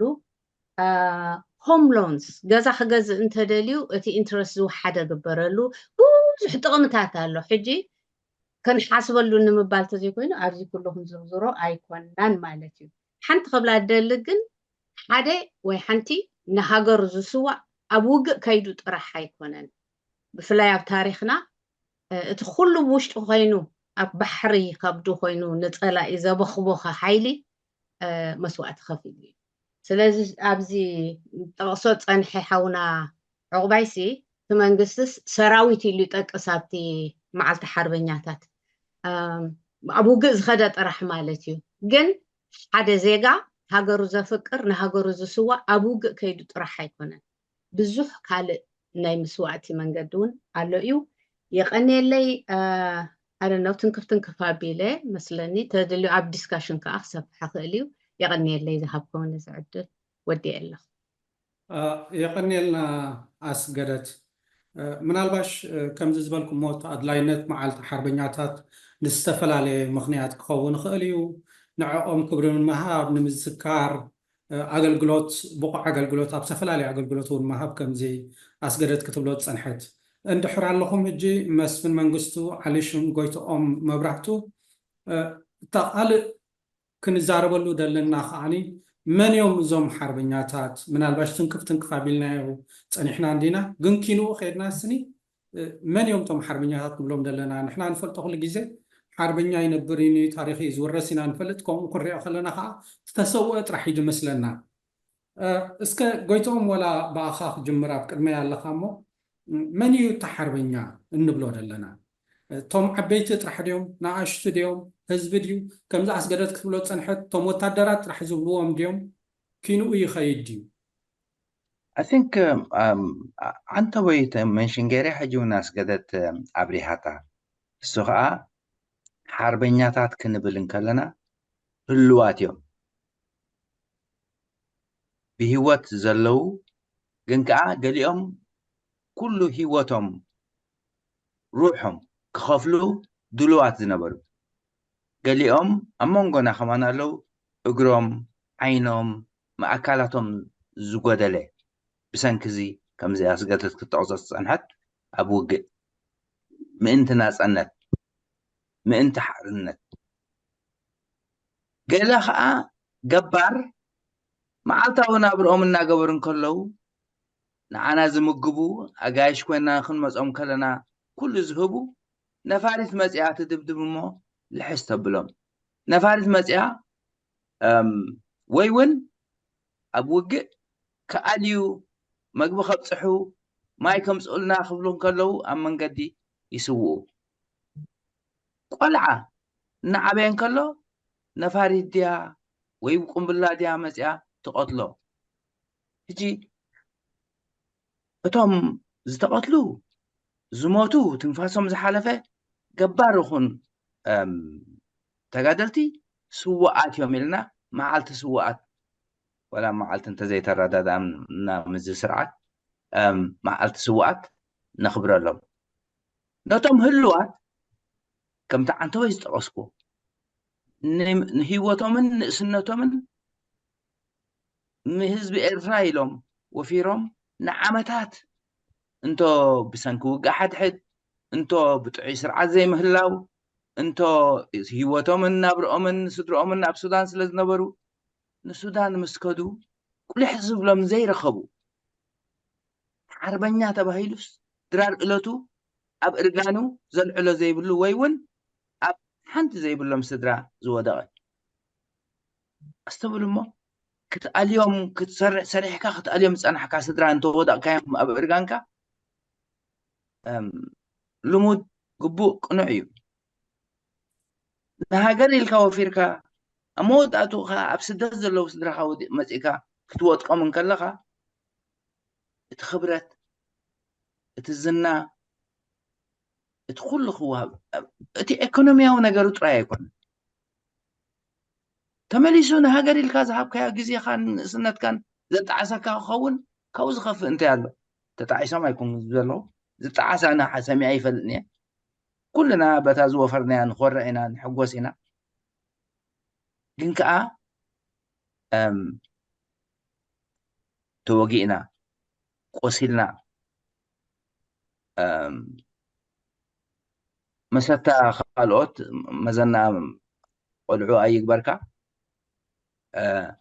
أب كم زلنا من هذا خناتات كتير إنكلقة وي بتحسم سمعنا قال حدا خلت زبلوه شفات يوم نيرم تبهل وي وين ها توجيكا نمتاي كتهدم كل هذه قال قبلها خلوا ديزاستري أنت وي أسقط تقصته سايكولوجيكال عقبتك كساب حجي إذا كل خبرين ما أنت هزبين نالن كله تام علتي إنه مذكر كمان قالك هاجر كتقال لي سمعك دحران بحياة تالي إنها هاجر اتجوبو امني اتحصا تسنشرو تراي يكون بخبرتاتنا هزبو زي وقبه هاجر وس هاجر እንደገና ህዝቢ ከም ህዝቢ ቫልዩ ዝብሎ ኣድዩ ትቁፀሮ ቫልዩ ወይ ከዓ ክብርታት ካብ ንሂወቱ ምእንቲ ህዝቢ ኢሉ ክህብ ዝበለ መንእሰይ ወይ ኣረጊት እንታይ ዓይነት ካልእ ክብሪ ቀዳምነት ክንህብ ንኽእል ፅባሕ ከ ነታ ሃገር ከመይ ገይሮም እዮም ካልኦት ክሓልፉላ እንተ ደኣ እዚ ዘይከብር ኮይኑ بيناي ملكعيو من أساسي فنان تسمعوه من أنت هاجري كبر تقدمين دحري كوكو حف ريو سلازي تقادلتي أنت نفسهم أنت رؤسهم ززاربو قال لي خونو قال لي إلكا تفريغ عنسا سلمتاي قال لي ناس بزعوا نفسنا ينزار بزلنا يكون بل هلوات كساب زلنا إنما حلالفهم الاختخاء أسل زلو إذا زخفلكم واقاكم قبؤكم ولا أي تركبوا حنت معالتقن مذكريت نعاكم يبناكم الله بهالن كله نتي بدحرينا أزمت من إسي كساب كندي حدا كاب كبرت كوينو نتحقر كأخساب كندي تقدى سنة تحضر الله كاب كسكور زلو نقري بزح مد اختينا نما حلالف حنت معالتي نحربنياتات حنت معالتي نسوات كنبلن كلنا I think تراخبوا بسأل لأن مشارخ تزع هزار استي أبو دو ساعة لين تحرك قبره thank you الرأي مسفن كمنابتي حسيب كايد اللخا مزرابكا أتو قويتهم بزحل إلى اللي حتى حدا قلا سب زبل نظام حربنياتات شفات يوم قال خبال تسمعي خاص كفتا فترة الكايو نعوم تزي خبير كادا مني صباح عصرهم كسعب زبال حتونا له كم أتو قويتو أمزبالو كالو نسمعنا نحربنياتات بعين بوليتيكا مرأي حنساب لو محربنيات قبرو تصبح كأت حربنيات تغرفومو نعو فريحو دارقا أسر كوينو زخير الله قال خندي حربنيات زقبرمو زيادة خوص لي زبل فرح دحزو سابونا الله توبون تخل عندي تحربنيا أبتمني حربنيا خن بالكلنا زي النقرات تنكيف كاين من تصبغي بتزربخا اوكي كما يمسهم عدل بمركبه بتاع حقوسه نمجمرا غزي لو متساتفه طبعا مسفن منقسه كاب ابو هولندي مبزحت نفالتنا ስለዚህ አርሲ መንም ሓርበኛታት እቲ ቀንዲ ቶ ሙዙሕ ተመልሽ ብፍላይ ጎይቶም ብሰይካ ስገደቱን ወይም ገሊፆም እዮም እቲ ምድጋሙ ብዙሕ ታሽመ ብን ኣነ ቀንዲ ግን ከም ብናተይ ሸነኽ መን እዮም ሓርበኛት ዝብል ኩሎም ውልቀ ሰባትን ኣብ ዝተፈላለየ ማሕበራትን ውድባትን ንሃገራዊ ናፅነት እጃሞም ዘበርከቱ ብዘይገድሳዊ ከም ዘሎ እዚኦም እቶም ሓርበኛታት ሕጂ ብዛዕባ እቲ ሓርበኛታት ተገሊፁ እዩ كله تقليص جن أنا نابنت قلقي نابتي نجر كحصرو أبناتي تمكرو خيدي كم تقال لاي متى نام ميدا زركو مس كم ميدا مسوس أخو بزعبا إذا قداي راح ينيرو تاشم مدبي بزعبا تيم حربانياتات أبدك جزلو أبدك جز عرفو أبي كم زلو تيم ناي أكل سنكولان بوم رحلة بركو ስለዚህ እቲ ሽግራት ናይቲ ሓርበኛታት ወይ እቶም ሓርበኛታት መን እዮም ዝብል ብጣዕሚ ትንክፈኒ ነይሩ ማለት እዚኦም ሓርበኛታት መን እዮም እቶም ኣብ ጎንና እንዳተቃለሱ ኣብ ስደት እቲ መሰሎም ረኺቦም ብኣገባብ ዘይከዱ ኣብ ጉድኣት ዘለው እዚኦም ቀንዲ ሓርበኛታት ኣነ ዝሰርዖም እቲ ሓርበኛታት ክሰርዖም ከለኹ እንታይ እዩ እቶም ስዋኣትና ዝበልናዮ ከም ስዋኣት እዮም እቶም ሓርበኛታት ግን ኣብ ቀዳማይ መገዲ ዝሰርዖም እንታይ እዩ እቶም ኣካሎም ጎዲሎም ወይ ብዝተፈላለየ ምክንያታት ኣብ ሕማቕ ፀገም ዘለው ክርኢ ዘሎም ቀንዲ ሓርበኛታት ኢለ ይግምቶም ማለት ምናልባት ካልእ እንታይ ሽሞ ይከውን ኣነ ከም ኣቦ ወንበር ናይ ማሕበር ኣካለ ፅጉማን ኤርትራ ብዙሕ ተመክሮታት ረኺበ ማለት እዩ ኣብ ሱዳን ከይደ ዝረኣኹም ቅድሚ ሕጂ ሓርበኛታት ዝነበሩ ዝመርሑናን ንመርሖም ዝነበርናን ሎሚ ኣብ ሕማቕ ኩነታት ምርኣይናን ነዚኦም ቀንዲ ኣተኩሮ ንገብረሉ ማለት እዩ ሕጂ እንታይ ኣነ እቲ ናይ ማሕበር ናይ ሓርበኛታት መዓልቲ ይኮነ ናብ ሓንጎል ይመፅ ዘሎ እቶም ሓርበኛታት እንታይ ንግበር ዝብል እቶም ሓርበኛታት መን እዮም ተገሊፁ እዩ ግን እቶም ኣብ ሽግር ዘሎ ሓርበኛታት ካብ ቀንዲ ናይ ኣስገደት ዝተንከፈኒ እንታይ እዩ እቲ ዘለዎም ትራማ ወይ እቲ ዘለዎም ኩነታት ስለ ዝረኣኽቦም ብኣካል ኣገዳሲ እዩ ነዚ ከዓ ሓደ ነገር ክንገብረሉ ማለት እዩ ስለዚ እቲ ብዛዕባ እቶም ሓርበኛታት ኣነ ክብሎ ዝኽእል እቶም ኣካሎም ሰንኪሎም መእለይ ዘይብሎም ከማን ኣብ ሱዳን ምዚ ዘሎ ኩነታት ዘለው እዚኦም እቶም ቀንዲ ዝሰርዖም ብድሕሪኡ ከዓ ኩሉ እቲ እጃሙ ዘበርከተ እዩ ስለዚ ምናልባት ሓፂረ ከገልፆ ድሓር ኣብቲ ሓሳባት ምቅያር ወይ ዘሎ ሕቶታት ከዓ ይመልሾ ማለት እዩ ይቀኒየለይ ሓራይ መስፍን ይቀኒየልና ድሓር እውን እንዳተዘራርብና ኣለኹ ክንከይድ ስለ ዝኾና ሕጂ ናብቲ ቀፃሊ መደብና ክንሓልፍ ብፍላይ ከዓ ናብቲ ተቃለስቲ ኤርትራውያን ደቂ ኣንስትዮ ዝምልከት ማለት እዩ ኬክ ፀጋይን ኣስማሃን ኑርማንን ብዛዕባኡ ሓደ ክልተ ክብላናየን እቲ ናትና ፍልይ ዘብሎ ናትና ታሪክ ዳርጋ ብዙሓት ደቂ ኣንስትዮ ሓርበኛታት ስለ ዘለና እዩ ካብ ብዙሕ ሃገራት ፍልይ የብለና ክኸውን ይኽእል እዩ በዚ እዘን ደቂ ኣንስትዮ ኣብ ብዙሕ ቦታ ከምቲ ዝግበአን ቅርቢ ረኺበን ድየን ኣይረኸባን ኢልካ ብዙሕ ክዝረብ ከኣል እዩ ግን እስከ ብዛዕባ ደቂ ኣንስትዮ ክበሃል ከሎ እንታይ እዩ ዝመፀክን ኪኪ ወላ ባእኸ ክጅምር ኦኬ ኣስማሃን በሊ ኣስማሃን ትርእኒ ኣለኹ መስለኒ ኪኪ ቪድዮ መላዕተን ኣላ ኦኬ ብመጀመርያ ይቀኒየለይ ክብለኩም ይደሊ ብጣዕሚ ኣብ መንጎኹም ኮይነ እዚ ኩሉ ክሰምዕን እንዳተምሃርኩ ንዓይ ትምህርቲ እዩ ብዛዕባ ናይ ደቂ ኣንስትዮ ሓርበኛታት ክብል ከለኹ ኣነ ከመስማሃን ድመፀኒ ንዓና ፍልይ ደብል እንታሽሙ ይደለና ኩላህና ዝድገም ኣይኮነን ኩላህና ንፈልጦ ኢና ግን ፈሊጥናዮ ኸኒ ነኽብሮ ዶ እቲ ድግበአን ረኺበን ዶ እቲ ሂወተን ደሕለፈኦ ረኺበን ዶ ከምቲ ኩልካትኩም ሕጂ ክትብልዎ ዶ ፀናሕኩም ንዓይ ከመይ ኮይኑ እዩ ድርዳእኒ ከምዚ ሓርበኛታት መዓልቲ ዘይብሉ ከም ደቂ ኣንስትዮ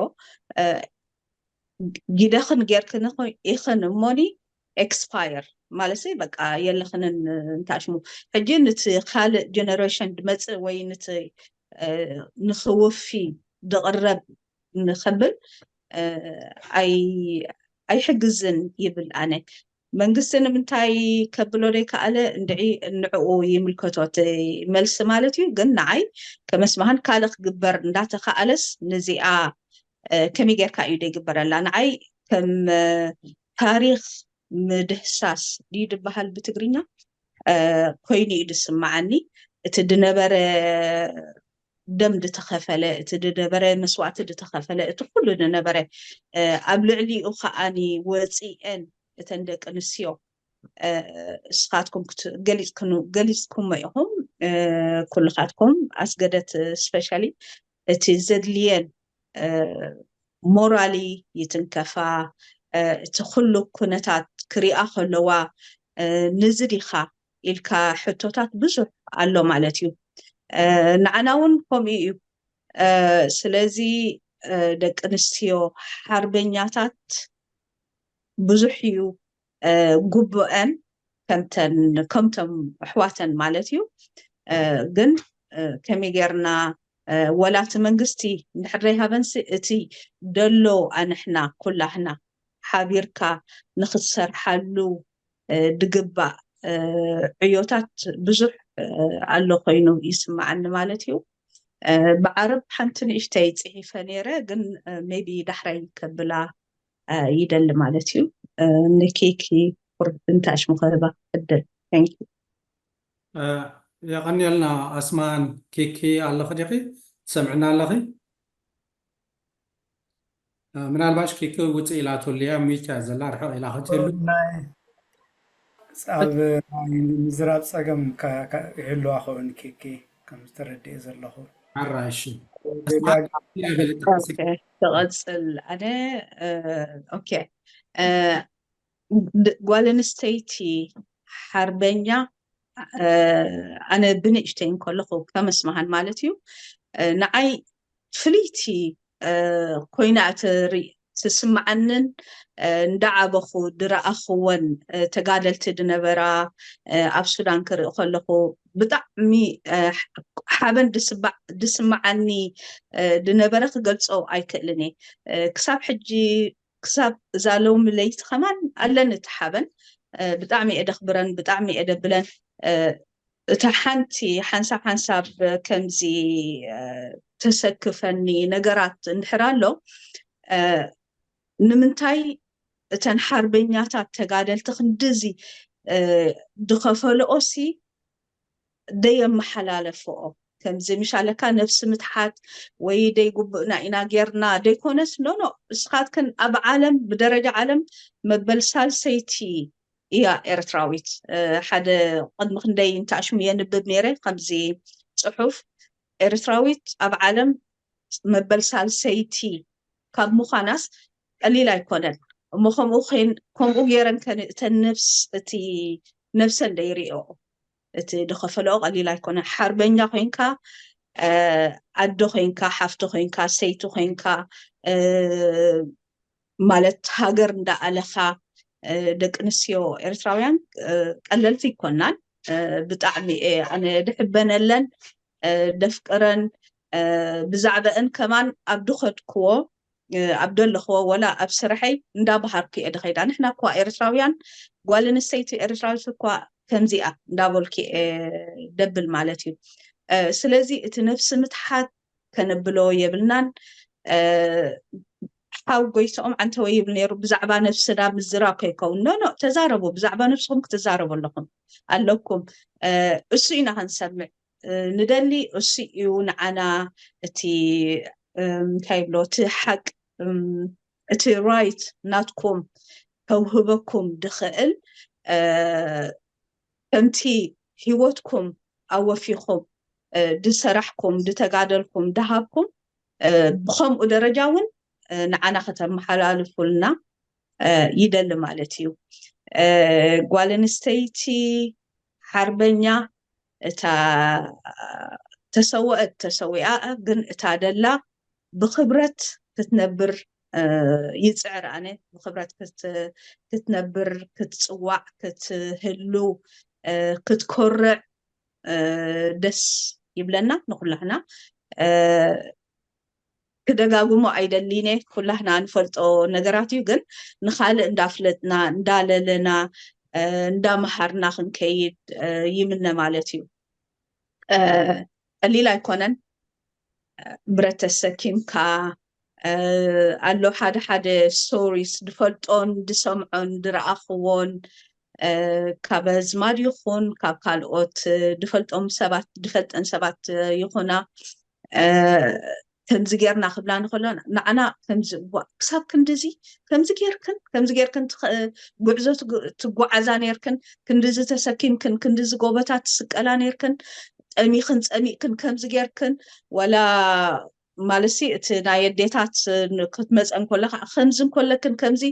ሕጂ እሱታት ንዓይ ከመስመሃን ናይ ብሓቂ እንታሽሙ እዩ ንቶም ደቅና ከዓኒ ከመይኮን ይስምዖም እቲ ስምዒት እቲ ተዋሃቦ ከነብፅሖ ከነብሎ ክንክእል ኣለና ይብል ኣቕሊልና ወይ ኣንኢስና ክንሪኦ የብልናን ኩልኻትኩም ብጣዕሚ ኣነ ከመስመሃን ኩሉ ግዜ ሕብንቲ እየ ኤርትራዊት ምዃነይ ሕብንቲ እየ በቲ ሂወት ዝተኸፈሎ እቶም ተሰውኡ ይኹኑ እቶም ደለዉ እቶም ተወግኡ እቶም ኩሉ ስለዚ ሞር ክሰምዕ ሞር ክመሃር ሞር ክትሓባበር ደስ ይብለኒ ማለት እዩ ይቐኒየለይ ኣንውሐልኩም ሰብሪ የቀኒየልና ኣስማሃን ዳርጋ ናይ ኩላትና ሓሳባት ከተዛሪብክ መስለኒ ኩሎም ክሳይ ገብርለው ካልኦት ክመፀኩም እዮም ሓንሳብ ውድእ ክነብላ እሞ ኣብ ሓሳብኩም ሒዝኩም መን ተፀኒሕኩም ኣብ ኣኸምኩም ለሴቶም ፕሮግራም ምስ ወዳእናየን ሒዝኩመን ፅንሓ ሓሳብኩም ሕጂ ናብ ኣቶ መሓርና ሓድጉን ናብ ሃይለ ወልዱን ክንከይድ መስለኒ መሓርና ኮ ይርኢ ኣለኹ ሃይለ ኣይረኣኽዎን ግን ደሓን መሓርና ናባኻ ክመፅእ ማለት እየ ዳርጋ ብዙሕ ተዛሪብሎ ክሳብ ሕጂ እቲ ንሓርበኛታት ዝግባእ ክብሪ ስለምንታይ ክነኽብሮ ኣለና መን እዮም ሓርበኛታት ዝብል ኣብዚ ንእሽተይ ወለዶ ምፅእ ኢልካስከ ሓደ ሓሳባት ሃበና ነዚ ንእሽተይ ወለዶ ከቶም ዓበይቲ ሓርበኛታት እንታይ እዮም ዝብልዎ ብኸመይ እዮም ዝርእይዎ ሰምዓኒ ኣለኻ ኣቶ መሓርና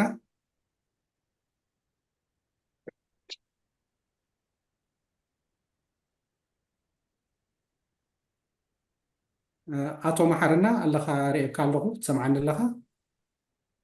ሚት ኣለኻ እንድሕር ትዛረብ ኣለኻ ኮይንካ ማኪና ሕራይ ክሳብ ኣብ ኣቶ መሓርና ንመፅእ ባሃት ኣስገደት እምበኣር ሓሳብ ክሃብ እሞ ሽዑ ክንቅፅል ኣስገደት ክትካሓፍ ኣቢል ከለኹ መስለኒ እኮይ ኣነ ሳብቲ እስመሃን ጓልና ጓለየ ዝብላ ኣነ ከምዚ ኢላ በዚ ብስለት ክትዛረብ ክሰምዓ ከለኹስ ብጣዕሚ እየ ዝገረም ኣብ ናታይ ቁርብ ክውስኽ ደልየ ነይረ ሕፀር ኣቢል ክበል ንከርና ሕረይ ክሕተሮ እዋ ኣንታ ዝጉዳይ በጅሕ ኮይኑ መፅዩ መን እዩ ሓደ መፅኡ ኣስገደት ቅሩብ ለኸ ተሕልፍኒ ኣነ هو قديفين أصل محرنا قديفين له كمل لكم كلكم نفلطكم حج نفلطكم زلنا نحوات أما بل تاشعي عامت نحاربنيا معالتي كتغبرو بمثل حكومة بتاع مبل تاشعي كأنا تساتشوكم الله محرنا تقيلك إيه فيديو ولا عيا كاميرا تقيلك كاميرا أي تقبل اللي عند الله تبارك إن شاء الله مبرك كارا خرايت يعني يقولي بوز كانت حق زن أنت خيلك ورب دوسكتول نانا دحن دحر أبياتك صجا ما يكون بزل خيرك بزغوني نتوم نزي كنت زي زمسرتكم بصوت كبر يسمعكم لومي وحنات نيركم لو من داوزحكم تقدر لكم ترسيعو زنبرة تاريخ كبارابر مخالكم قليل أبركتون قليل توفاينتون ونا يكونن بزغوني أبتا نايقويتو هنا زبلا تنكف كبلا بزعنا حربينيات أبوتات ناسي أبتز نبرناي طاليان إثيوبيان وق أبركتون يرو أنصار طاليان تواجيهم يقبهم يلو كمان هاي لسلاسي أربعين كيلو مرتيبهم نير زين جزء أرسو وخل ديو ولا خال ديو خال قداين دي مزينو وانجن إتي ناس نت كمس زخالة تجاد لايجن كبر زبال يبلنا بيرتر كبري ክህልወና ኣይተደልየን እቲ ስርዓት ብመሰረቱ ንክብሪ ናይ ሃገር ይግህስን ንመሰል ናይ ህዝቢ ዝተቃለሰ ዜጋ ኣብ ምቕታልን ኣብ ምሕራድን ኣብ ስደት ኣብ ምብራርን ኣብ ከምኡ ዝተመሰረተ ተኻትሎ እዩ ዘለዎ ሂወት ዘለዎ ስለዚ ኣነ እንታይ ምበልኩ እዚ ሓድሽ ወለዶ እዚ ኣብቲ ናይቲ ስርዓት ባህልን ኣካይዳን ኣብኡ ይጠሊቑ ዘሎ ኣክንዲ ኣንጻር ስርዓት ዝቃለስ ኣንጻር ንንሕድሕዱ ኣንጻር ገዳይም ተጋደልቲ ኣንጻር ሓርበኛታት ኤርትራውያን ኣንጻሩ ንኣብነት ሲ ሎሚ ብድጅሌ ገለ ርኢ ነይረስ ክልተ ናይ ቤት ምሰውራ እባ እዮም መግለፂ ይህቡ ነይሩ ሓደ ምስቲ ምሳል ዝመስል እዩ ብካልእ መንገዲ ከዓ ምነኣኣስ ዝመስል እዩ ምክንያቱ ዓቦይሲ ይብል ሓደ ኣብ ደንደን ናቕፋ እዩ ተሰውዩ 5 ዓመት እውን ኣብኡ ቃልስ ነይሩ ንዓይ እንታይ ኣይኮነን ሓደ ኣቦ ከዓ ደቁ ጠርኒፉ ናብ ኤውሮጳ ዲ ኣሜሪካ ኣትዩ ደቁ ምሂሩ ኣቦ ማለት እዚ ኣነ ነዚአ ዘኽብር ይብል ምክንያቱ ደቁ ኣቦነት ይህብዎም ካብ ናይ ስድራ ቤት ፍቅሪ ወላድን ላዕሊ ከዓ ኣምሂርዎ እዚ ውፅኢታዊ ኢሉ ይገልፅ ነይሩ ክሳብ ክንደይ ወዲቕና ከም ዘለና ኣብ መንእሰያትና ተቐባልነትና ክሳብ ክንደይ ትሒቱ ከም ዘሎ ዘርኢ ስእሊ እዚ እምበር ንሃገር በጀው ሓርበኛ ክኸብር ዝግብኦ እቲ ኣብ ግዜ ቃልሲ ደቁ ጠርኒፉ ዝመፀ ሕጂ ዝወቅዓና ዘሎ ኣብዚ ዓዲ መፅኡ ዝወቅዓና ዘሎ ስድራ ቤታት ንዑ ከተኽብር ምፍታን ንገዛእ ርስኻ ብዛዕቢ ውድቀት የለን ስለዚ መንእሰያትና ናበይ እዮም ዝብሉ ዘለዉ መንእሰያትና ከዳዓት ሰረቕቲ እዮም እዚኦም ጠላማት እዮም እዚኦም ሸፋት እዮም እዚኦም ይብሉና ንሕና ዝግባኣና እጃም ኣበርኪትና ኢና ህዝብና ኣኩናት ምሳና ዝጠቢስ እዩ ገሊኦም ክልተ ኢሎም ኣነ ዝፈልጦ ሰብ ክልተ ኢሉ ዝተቆርፀ ሰብ ኣለዎ በቕሊ ስሒቡ ኣፅዋር እዚ እምዳድ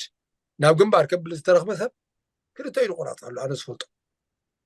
ከም ሓርበኛ ይርአኒ ዝሰብሲ ከም ሓርበኛ ይርአኒ ግን ነቲ ሃገር ኣበርኪት እዩ ኣብኣ ሰንኪሉ እዩ ግን ከም ናይ ክብሪ ስንኩል ከማና ይረኣየሉን ምክንያቱ ሓደ እዋን ኣብቲ እንዳ ባምቡላ ዝነበሩ ኩሉ እዋን እዚ ባምቡላ ግበረለ ኢሉ መፅኡ ቅድሚቶም ተጋደልቲ ኣይግበረሉን ዝበሃል ዘረባውን መፅና ማለት እዩ ስለዚ እቲ መንግስቲ ዝበሃል ናይ ህግደፍ ብመሰረቱ ንክብርና ጥሒስዎ ስለዝኾነ ሓርበኛ ተሰውኤ እንዳበልካ ምፍላይ ንሓርበኛ ካብ ጀካታ 20 ሰነ ንሳውን ሽምዓ ኣምፂካ 5 ቅርሺ ከፊልካ አንድ ደሉ ትበሃል ተ5 ቅርሺ ንመን ትኸይድ ዘይፍለጥ እዚ እቲ ክብሪ ናቱ ክብሪ ገንዘብ ይንበር ክብሪ ናይ ተሰውኤ ስውእ ከማን ገዲሾም ኣይኮኑ እዚኦም መዓልቲ ስውኣት ዘይከበሩላ ደቂ ስውኣት ዘይከበሩላ ስድራ ቤት ስውኣት ዘይከበሩላ መዓልቲ ስውኣት ይብለና ስውኣት ጥራይ ዘይኮነ ግን ብሙሉእ ኤርትራዊ ህዝቢ ሓርበኛ እዩ እንተበልና ምግናን ኣይኮነን እቲ ውሽጢ ዝፀንሐ ህዝቢ ብልክዕ ተቃሊሱ ተሰውኡ እዞም ኩሎም ኣብ ቤት ማእሰርቲ ኣብ ቃልሲ እንዳተሳተፉ ዝተበሉ ዝተሰውኡ እዚኣቶም ይዝከሩ ድዮም ግቡእ መርድእ ንስድራ ቤቶም በፂሕዎም ድዩ እተን ዝወሃባ ቁንጣሮ 10,000 ካብ ትኳቦ ዋላ ንበለን 10,000 ይወሃቦ ድዩ እዚ ኩሉ ዝመስል ተገፈ ህዝቢ እዩ ዘለና ስለዚ እዚ ብምርኣይ ግዳም ዘሎ መንእሰያትና ከዓ ንዓና እንታይ ደምፂኩምልና ኢኹም እንታይ ደገርኩምልና ኢኹም ንስኻትኩም ደኣ እሞ ብምንታይ ኢና ክንገልፀኩም ሃገር ከተምፅኡ ኮይልኩም ሃገር ኣጥፊኩም ሓደ ሽፍታ ስርዓት ኣምፂኩምልና ንርእሶኩም ሸፋቲኡኩም እዮም ዝብሉና ዘለዉ ስለዚ ነዚ ንምዕራይ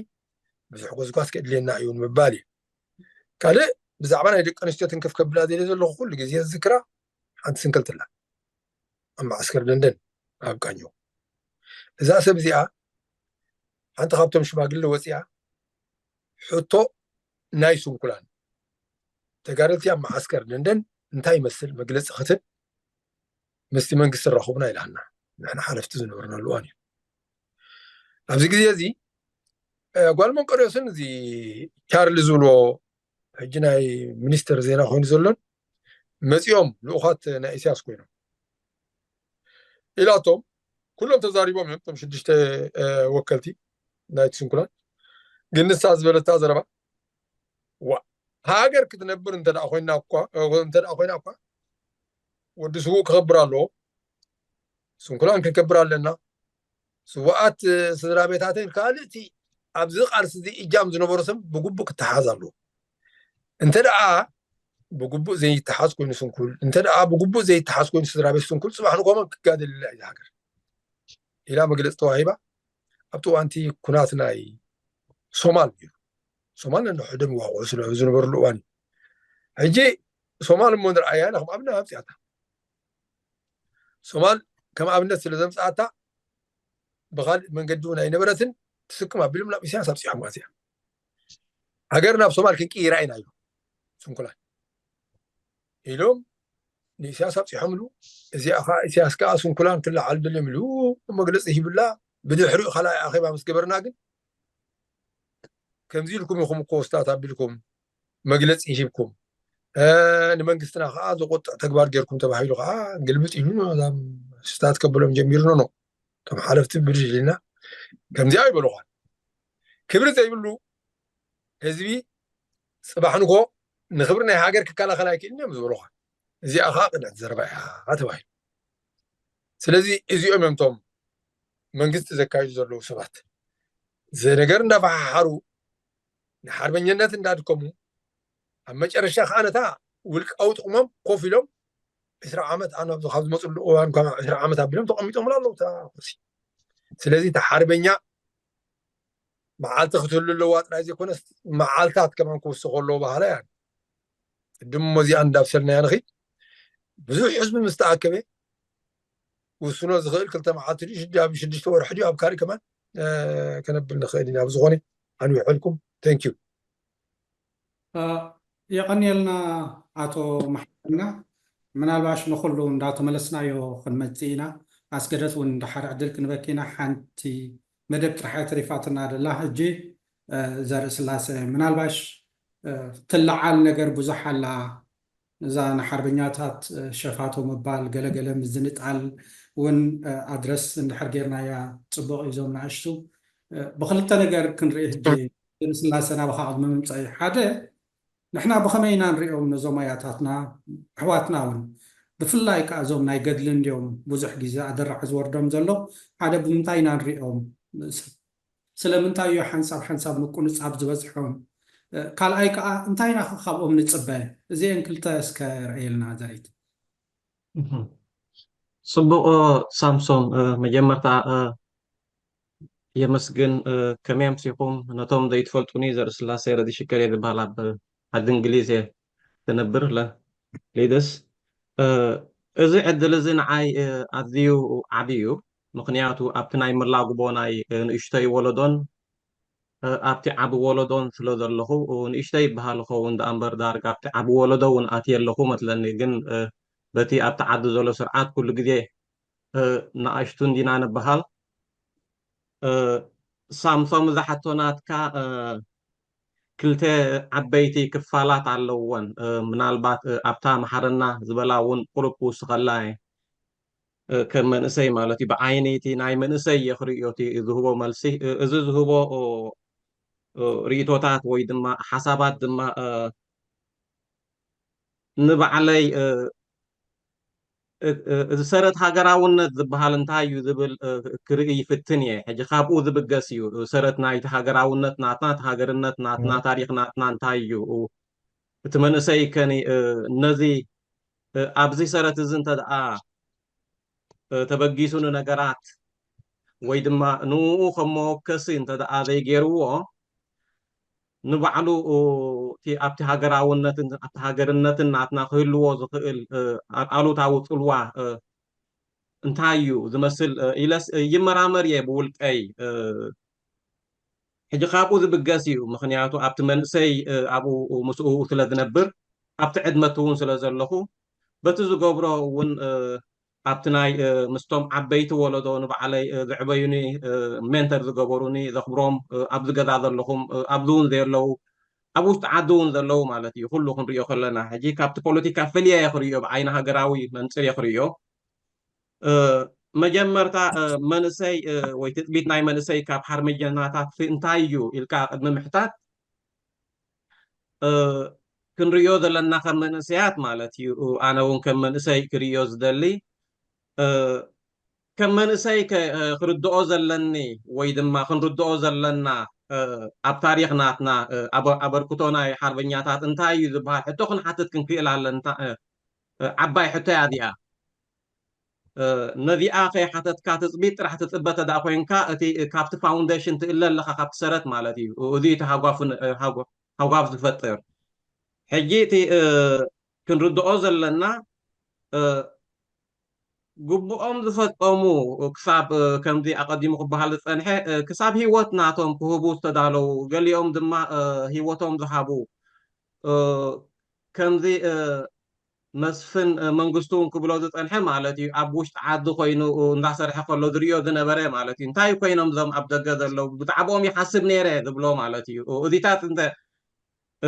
كن رخن كإلا لنا تسرعاتي أقصيل النايو وتسرعات خاسين نايو تتخبرو قبؤو كبري نخيركب أبدقى نخموت كم نفوق كوينو وكم ذي حدا دي ربح كوينو نخرقه تخبري تي ديجني تناتو خي ترفتنا هيمان ديجني تناتو خصاب تنكف مقلايو مالتي ودي ناشنالايز مقبارو ذي حقراوي كتمتلو مفتان مقلايو يسرح بعلامة كسرح له تاني خم ذلو نتي ناتنا خبرتها تتي قالسي ناتو غير ونين وخم ذلو نذخن رئيخن كنردوخن كإلا لنا خمنا سيات نذخ صاب ذي رئينا يو أمتهم تقوتو مالتيو أب استفل علي وانات ناي قدلي ناي مالتيو ناي تقادل حرنة إيرترا ناي هزباو قنبار حجون أبوش تعدي زلو ذو قدو زلو خابتي بوليتيكا فلينا خن رئيخن كإلا لنا خساب نتحاجر كلا خلو نتحاجر كم استقود هيوتهم سايد كهبو استدعلو خساب ذخونتي أبت بوليتيكا عين خن رئيخن لنا أب أوان فردي توم ذفرادو والكسبات كتريو تخيلي خا حجيتي بعينها قراو كتريو أذيو أقداسيو ذبل مردعتال لني هجين أزخن ريخن كإلا لنا عب كندي انتا يخابهم ذتبه بحال مالتيو كما نسيات دما حربنيا ويدما تاريخ حربنيا في قالسي كخبر نوو خصاب ذي رآية بذعبا حاجر منو دحنت حاجر كتحاسبن يقالس علىكم كتبل كتقجميو كتقجمي طرح ذا يكونون كابو خصاب ذا يتبجسكا تقالسون كعوت اي كيلنيو تنسخات قبرو قالسي ذبل مردات هاي زلن حجيت منسيات نزس كنقبلون كن امنولون زلناي اب كندناتنا قانزا طرح مالتي اب كندتي قانزا ناتو ومكنياتو دحرناتነት منسي انت دا خوينو بزعيكا مهرمتي مدفعتي نيشتيخا قلعيخا እንዳተ ባህለሳይ ካለ አይር አየን ግን ነታ ቃንዛ ዲያትር ሃይኮነን ክርኢ ዘለዎ ቅድሚኡ ውን ሰቆንዘው ዝተደርበዩ ዝተጓነው ከም ዘለው ክርኢ ክኽእል ኣለዎ ነዚ ክሳብ ዘይረኣየ እቲ ማልቲ ጀነሬሽናል ዝኾነ መጉዳእቲ ክሳብ ዘይረኣየ እቲ ዝብገሰሉ ዘሎ ፋውንዴሽን ናይ ቃልስናቱ ሃዋፍ ከም ዘለዎ ክርዳእ ክኽእል ኣለዎ እቲ ፀላኢ ድማ ንኣይ ዝደሊ ምክንያቱ ካብ ህዝቢ ክፈልየና ስለ ዝደሊ ማለት እዩ كال انتاي ذبل الدراربا لو خمدنا يوهات الدراربا اذا هاجر ذي اسي نتوم ذو دقولا نتوم ذكونوا ون ايكونتن كونوم اي كالتن ذبل نا يوهات ذمسل الدراربا كن كبوليتيكا لي نا يذبلوا الدراربا كم حليتي سلاتم من نفسك هذا لا حسب الله مخنياتو توم ريوم دلون ذي اتوم يوم ذبل الدراربا هذا قد حليب كاتريا خان من سي مالتي من سي راح ذا يكون أبتم ولدي عبيت تبهالون تريا خاص ساعات زي كمان ساعات كن قبلوا خم زي بلنا مخنياتو إذا هاجر زي عبيتون زي كونت نمن تا ياخد كون زي كالت ذبال حتى نخنا متصدلنا من يخي إذا هاجر ديا أيكونكم نيت بلون ذلا ويس إتبسم هاجر ذمرح ذلو حيليو كم هاجر كوين الزارب زلو نزم رداء كدلينا نزو خصاب زي رداءنا فلالينا خصاب زي رئيناهم من سيات كتقمنا يو سلذي إذي ون كحسوا بلوخ الرأي زلوويو مسعى من البعض مدقام كي تخون كدمن دحرنا طنتن سقوطو አለው ኩሉ ንብረቶምን ሂወቶምን ዝሃቡ እቲ ስርዓት ግን ከምናቱ ገይሩ ይወስዶ ማለት እዩ ከምናቱ ገይሩ ይወስዶ ስለዚ ነዚኣቶም ክንርዳእሎም ክንክእል ኣለና ነዚታት ምስ ንገብር ድሕማ ንሕና ካብኦም ከንታይ ኢና ንደሊ ዝበሃል ትፅቢታት ናትና ክንዛረብ ንኽእል ማለት እዩ ሕጂ ኣብቲ ትፅቢታት ገፀ ኣብቲ ኸለይቲ ክፋል ክኸይድ እቲ ትፅቢታት ከም መንእሰያት ኣነ እውን ከም መንእሰይ ዝፅበዮ እንታይ እዩ ወይ ንፅበዮ ካብቶም ኣያታት ኣዴታት ዓበይቲ ተመክሮ ብርትዓዊ ብሓቂ ዝመልኦ ኣገባብ ምትሕልላፍ ከድሊ እዩ እዚኣ ወሳኒት እያ ኮይኑ ስምዓኒ እቲ ተመክሮታት ድማ እንዳተነግሮ ከሎ እንዳተሓበረ ከሎ እቲ ፍሬሚን ናቱ ወይ ድማ ኣገባባት ናቱ ኣብ ክንዲ እቲ ሃገር እዚኣ ንዓና ትኸውን ኣይኮነትን ንቐዳሞት እውን ኣይኮነትን ነዞም መንእሰያት እውን ክትከውን ኣይትኽእልና ዘይኮነ ሃገራውነትን እቲ ሃገርነትን ብዝዕቢ ዜጋታት ዜግነታዊ ሓላፍነት ናቶም ብዝከሙሉ ሰያት ኣገባብ እዩ ክሕበር ዘለዎ እቲ ተመክሮታት እሳይ ክግለፅ ዘለዎ ካብኣ ሓሊፍካ እውን ካብ ዓበይቲ ካብዞም ሓርበኛታት ከም መንእሰያት ንፅበዮ ሮል ሞዴልስ ማለት ኣብነታውያን ኣብዚ ናብ ሕብረት ምፅውዋር ሓቢርካ ምቅላስ እዚኣ ወሳኒት እያ ኣብዚ ዘለናዮ እዋን ምክንያቱ እቶም ዓበይቲ ነዚኣ ክመርሕዋ እንተደኣ ዘይክኢሎም እቶም ቅድሜና ክቃለሱ ዝፀንሑ ነዚኣ ክሰግርዋ እንተደኣ ዘይክኢሎም ብዙሕ ግዜ ናይ ሃገራት ኣፍሪካ ዝሕብረና እንተደኣ ሃልዩ እቲ ስርዓት እውን ዝጥቀመሉ እንተደኣ ሃልዩ ኣብ ትሕቲ ሃገራዊ ውሳያት እዮም እዚኦም ዝዕገርግሩ እዚኣቶም ቀደም ውንሳ ኣይኮኑን ሕጂ ውንሳ ኣይኮነን ዝብል ኣዘራርባታት ኣሎ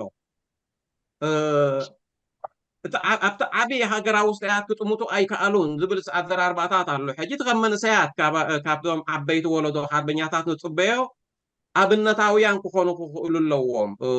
እዚኣ ካብኦም ትሕተት እያ ብዙሕ ፀገማት ከም ዘሎ ንርድኦ ኢና ግን እቲ ፀገማት ናትካ መንመን ትህቦ ናቱ ኢኻ ስለዚ ክንሰግሮ ክንክእል ኣለና እዚኣ ካብኦም ንፅበያ ካብ ዓበይቲ ማለት እዩ ሕብረት ምፅውዋር ሓቢርካ ምቅላስ ካብኣ ሓሊፈ እውን እንታይ ኣሎ እዚ ኣብዚ ንገብሮ ዘለና ቃልሲ ማለት እዩ እዚ ንገብሮ ዘለና ቃልሲ ብብዝሒ መንእሰያት እስታይ ዝዓስልዎ ዘለው ዝመርሕዎ እውን ዘለው ሕጂ ንፁርነት ናይቲ ዕላማ ናይ ቃልስና ብንፁር ማለት እዩ ኣብዚ እዋን እዚ ፅባሕ ዘይኮነስ ኣብዚ እዋን እዚ እቲ ዕላማ ናትና እንታይ እዩ እቲ ፀላኢና ኸ እንታይ እዩ ናብ ዝበሃል ነዚ ዕላማ እዚ ኣብ ምንፃር ካብቲ ተመክሮታት ናቶም ተበጊሶም ክሕግዙ ትፅቢት ይግበር እዩ ሕጂ ካብቲ ንኣሽቱ ቆፎታት ማለት እዩ ኢንክሌቭስ ንበሎ ነንኣሽቱ ሰያት ሕዛእትታት ወፂእካ ካብዚ ናይ ፓርቲ ፖለቲክስ ወፂና ናይ ጉጅሌታት ወፂና ሲ ብነፃ ብዝኾነ ሰያት ማለት እዩ እንታይ ዓይነት ስትራቴጂ ኢና ክንክተል ዘለና ተመክሮታት ናትኩም እንታይ ዝሕብረኩም ብኸመይ ኢና ክንወጦ ንኽእል ብንፁርነት ነዚ ኣብ ምንፃር ምሕጋዝ ትፅቢት ይግበር እዩ ትፅቢት ንገብር ናቶም መንእሰያት ካልእ ንፅበየኽ እንታይ እዩ ብዙሕ ግዜ እዚ ናይ ምትሕልላፍ ሓላፍነታት ምውርራስ ዝበሃል ኣዘራርባ ኣሎ መንእሰያት ብዙሕ ግዜ ንዕልላ ኢና ግን ኣብ ኣሜሪካ ዘለው ዘለና ምናልባት ንሪኦ ኣለና ኣብየናይ ዕድመ ዘለው እዮም ዝመርሑ ዘለው ኣብ ዝተፈላለየ ሃገራት ማለት እዩ እቲ ፀጋ ናይ ዕድመ ኩሉ ግዜ ፀጋ እዩ እቲ መንእሰይ እውን ክቕበላ ዘለዎ እዚኣ ማለት እዩ ግን ከዓኒ እቲ ዓብ ወለዶ ተሓርበኛ ከዓ ኣብ ምስትምሃር ማለት እዩ ኣብነታዊ እውን ምዃን ኣብቲ መሪሕነታት ሃልዩ ንመንእሰይ ዝሓቆፈ ቃልሲ ማለት እዩ እቲ ምሕቋፍ ማለት ኣብ ስልጣን ምምፃእ ጥራሕ ዘይኮነን ርእቶታት ናቱ እውን ማለት እዩ ሓሳባት ናቱ ቃንዛታት ናቱ እንዳተረዳእካ ኣብ ክንዲ እዚኣቶምሲ ዝበሃል ማለት እዩ ሕጂ እቲ ምውርራስ ምክንያቱ እቲ መንእሰይ ኣብቲ ትሕትቲ ዓብ ወለዶ ሳይ እንተደኣ ዘይኮይኑ እቲ ዓብ ወለዶ ከዓ ዝሓቁፍ እንተደኣ ዘይኮይኑ ክርዳእ እንተደኣ ዘይክኢሉ እቲ ቃልሲ እውን እቲ ናይ ምውርራስ ከፀግም እንዳተሓማሜና ኢና ክንነብር ማለት እዩ እቲ ዓበይ ነቲ ንእሽተይ እንተሓመየ እቲ ንእሽተይ ድማ ነቲ ዓብ እንተሓመየ ማለት እዩ ካልእ ሓንቲ ኣገዳሲት ዝብላ ምናልባት ክትግበር እውን ትኽእል እዚ ስርዓት እቲ ኣተራርኻ ናቱ እንተደኣ ርኢናዮ ወይቲ ድማ እቲ ዘፍርዮ ዘሎ ከም ታሪኻዊ ሰነዳት ዲ ብፅሑፋት ዲ ዘውፅኦ ዘሎ እንተደኣ ርኢና እቲ ቃልሲ እቲ ሓርበኝነት ናቱ ከም ዝኾነ ካብቲ መስመር ናቱ ዝተኣልየ ድማ ከም እቲ ስታያት እቲ ካብኡ እቲ ሓርበኝነት ንኡ ከም ዘይምልከቶ እዩ ዝገብር ዘሎ ሃገራውነት ናትና እቲ ዜግነት ናትና እዩ ዝወስደልና ዘሎ ማለት እዩ ስለዚ እዚ ፍልጠት እዚ እዚ ታሪክ እዚ ክስነት ክኽእል ኣለዎ እዚ መንእሰይ ክፈልጦ ይደሊ እዩ ኣብነት እዚ ናይ ተቃውሞ ምንቅስቃሳት እቶም ዓበይቲ ሓርበኛታት ቀደም ኣነ ንኣብነት ኣብ ውሽጢ እቲ መንግስቲ ሰርሕ ነይረ ኣብ የማነ ፀጋመይ ሕሹኽታ ይርኢ ነይረ ግን ኣብቲ ንሶም ዝኣምንሉ ስፔስስ ማለት እዩ እዚ ሕጂ ግን ኣብ ናይ ተቃውሞ ናይ ዳያስፖሪክ ክሳይ ሜድያ ዝዛረብዎ ማለት እዩ ሕጂ ብልክዕ እቲ ዝገብርዎ ዝነበሩ ቃልሲ እንታይ ከም ዝመስል እቲ ዘጓንፎም ዝነበረ ፀገማት ኣብ ሜድያ ጥራሕ ዘይኮነውን ብፅሑፋት ዝወፅእ ዘሎ ማለት እዩ ሕጂ ብሓቂ ፅቡቅ ዝነኣት ፅሑፋት ዝወፅእ ዘሎ መዓት ድማ ፍልጠት ሓቂፍኩም ኣለኹም እዚ ፍልጠት እዚ እዚ መንእሰይ እዚ ክወርሶ ኣለዎ ክወርሶ ተደኣ ኮይኑ ድማ ብፅሑፍ መልክዕ ምናልባት ግዜ ንረክብ ንኸውን ፀገማት ይህሉ ይኸውን ኩሉ ፀጋታት ይውሕደና ኸውን ግን ወላ መንእሰያት ፈርዮም ኣለዉ ክፅሕፉ ዝኽእሉ ክሕግዙ ዝኽእሉ ምስኣቶም እንዳተሻረኽካ እዚ ሲ ክስነት ክኽእል ኣሎ እቲ ፍልጠት ምሳና ካብ ዝሓልፍ ምናልባት ሕፅር ቢለ እዚ የኽብል ዝኽእል ሕቶታት ተዳሃልዩ ድማ ኣብቲ ዲስካሽን ክምለስ ይኽእል ታንክ ዩ የቀኒልና ዘርእስላሴ ዳርጋ ተን ነጥብታት ኩለን በፂሕናየን ኢና ካብዚ ቀፂልና ሰባት ተወሳኺ ሓሳባት እንድሕር ኣለዎም ተወሳኺ ርእቶ እንድሕር ኣለዎ ተወሳኺ ሕቶታት እንድሕር ኣለውን ክንዛረበሉ ንኽእል ኢና መስፍን ሪኤካ ኣለኹ ቅድሚኡ ግን ኣስገደት ኣላዳት ሓሳብኪ ኣንቲ ወይ ቆሪፃያ ስለ ዝነበርኩ ንዓኸ ዕድል ክበክሞ ሽዑ ናብ መስፍን ክመፅእ ዶክተር ንዓይ እውን ንሽቶ መዘኻኸሪ ክዛረብ ዕድል ሃበኒ ኣራይ እሺ ኣራይ ኣስገደት ክሞ ሽዑኡ መስፍን ሽዑኡ ጆን ማለት እዩ ጆን ደሓን መዘኻኸሪ ተኮይኑስ ከዘኻኽረና ከኣባ ከይተዛረብና ከለና ክንዝክሮት ዝብሎ ዘሎ ኣራይ ጆን ተሓይሽ ይመስለኒ ኣራይ ቀፅል ጆን ታንክ ዩ ኣይትሓዝለይ ከዓ ከሊፈኩም ኣብዚ ውሽጢ ገዛ ከምኡ ናብ ፌስቡክ ሓንቲ ሊንክ ሸር ገይረ ኣለኹ ኣምዝሓውና መስፍን መንግስቱ ክጠቕሶ ፀንሐ ናይዞም ኣብ ከሰላ ዘለው ኣካል ፅጉማን ተጋደልቲ ንዓቶም ከመይ ጌርና ክንሕግዞም ንኽእል በባሃገሩ እቲ ሊንክታት ከመይ ጌርካ ከም ዝርከብ ሓበሬታ ሰይድ ኣለኹም ሞ ንዓኣ ኣውሪድኩም ወይ ዳውንሎድ ጌርኩም በበቲ ንዓኹም ዝቐርብ ሃገር ሓገዛት ክትህቡ ትኽእሉ ኢኹም ሕጂ እውን መንሕራይ ኣነ ክንዲዚ ክሕግዝ እየ ዝብል ተሊ እውን በዓል መስፍን ክቕበሉ ዝኽእሉ ኮይኑ ይስማዓኒ ስለዚ እዞም ኣብዚ ገዛ ዘለና ይኹን ብደገን ውሽጥን ዘለኹም ዋላ ድሕሪ ሕጂ እውን ነዚ ቪድዮ ትርእይዎ ዓቕምኹም ኣብቲ ሊንክ ከድኩም ተሓገዝኩም ዝበለፀ እዩ ኣውለኩም ሓበሬታ ሓራይ ጆን ተስፋ ገብርታ ሓበሬታኻ ንኩሎም በፂሓቶም ክትከውን እሞ ናብታ ናይ ሕቶ ርእቶ ከምኡውን ተወሳኺ ሓሳባት ክንቅፅል ሓደ ደቂቕ እንድሕር ወሲድኩም ፅቡቕ እዩ ንኩላትና ክበፅሐና ቀፅሊ ኣስገደት በሊ እሺ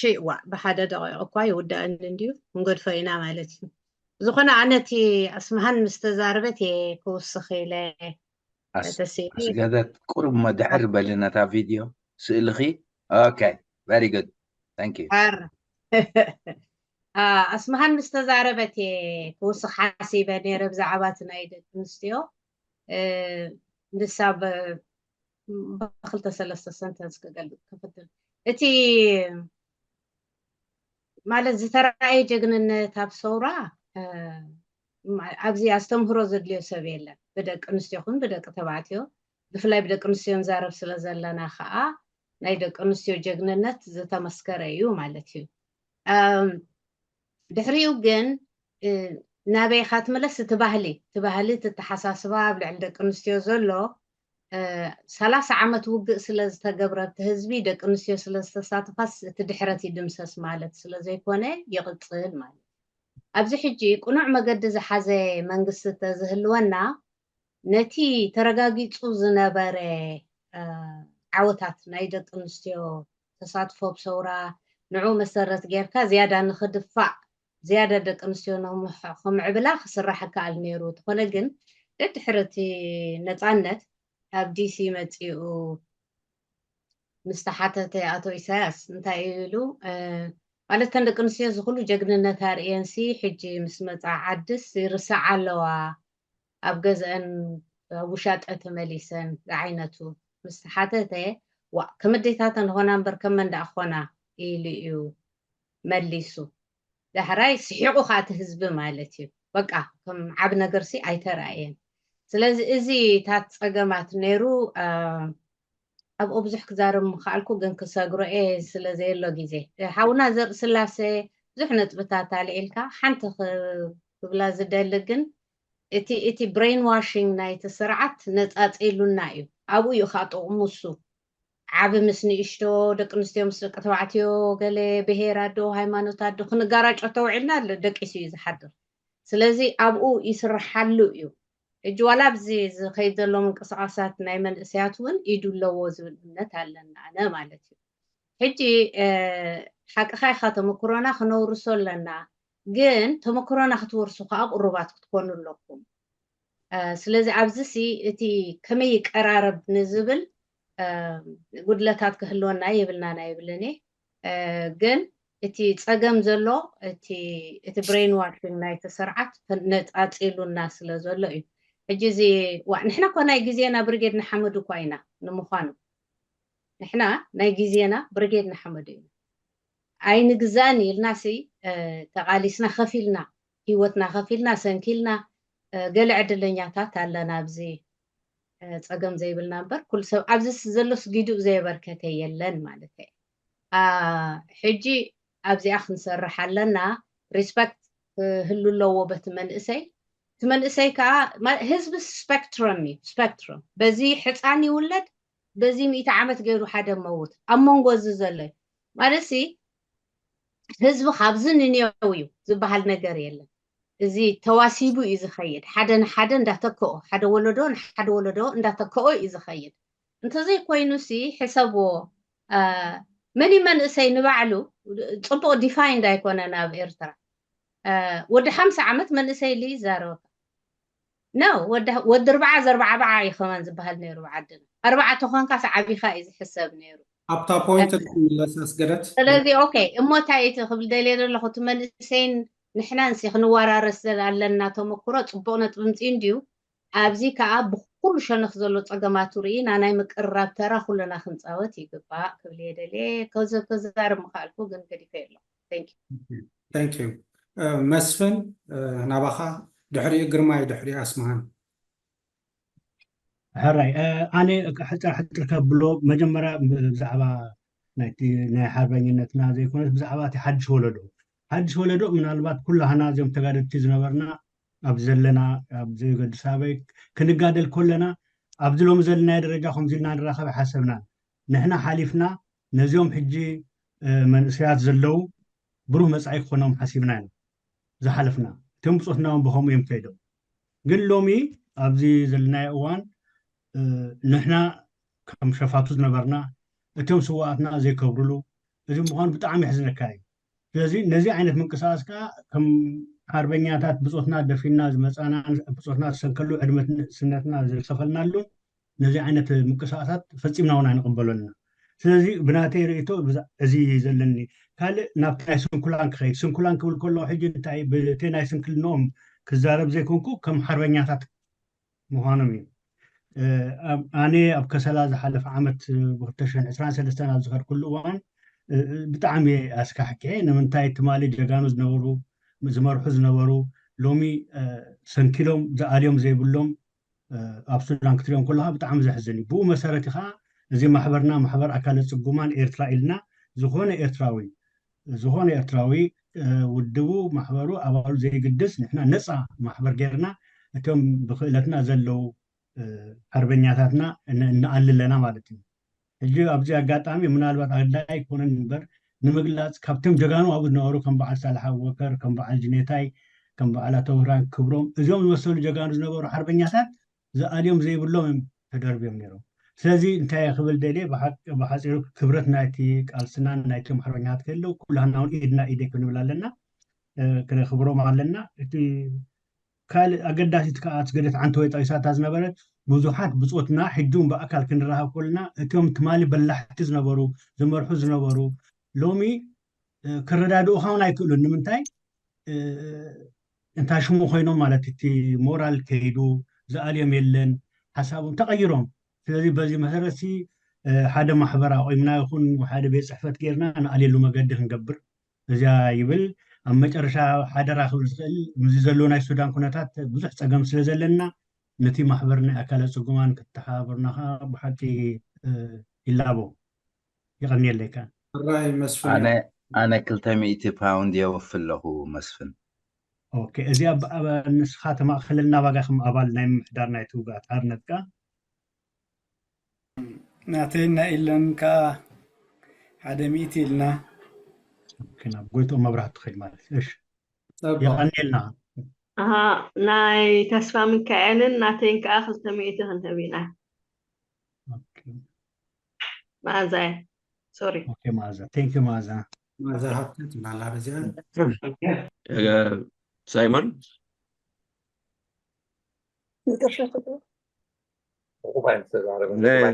أنا عباي مس صيتي جنة رها كل تميتي وفير له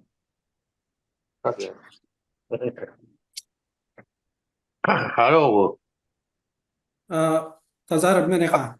بحالي حدثنينا الرأي وقباي كتمانا سلوزلو نحن وديت كرسي وقباي جيرنا وقباي كنوبو كنوفي قاداتي لنا أبغى نساعد كنوبو الرأي مسفن تحزن الله خامس لني نقولتهم حلفنتي بينهم أربعة قلتهم أنا أبغى بروم يسلزي تزاز الرأي قال إن حرا لهم كات تكست إن حرجيركم من وين تبغين نقولتهم يغريتها من يبايع عباي غيرنا هنكفل زبالة مهارين عزاسنينا أو ثانك يو اوكي مسومينا بحاجة كمان غمت إيش ثانك يو ميتي عمش ميتي وين الرأي كبرتها بكم أسمعان كميتي لا تكلا صحيفة الله اوكي ثانك يو الرأي ناب قرماي كنكايد قرماي زمكيل نبخينا دحريو ناب اسمعان دحريو خان هباب تقرقش ترتب لكم أنت انجزانا خداس لزلوا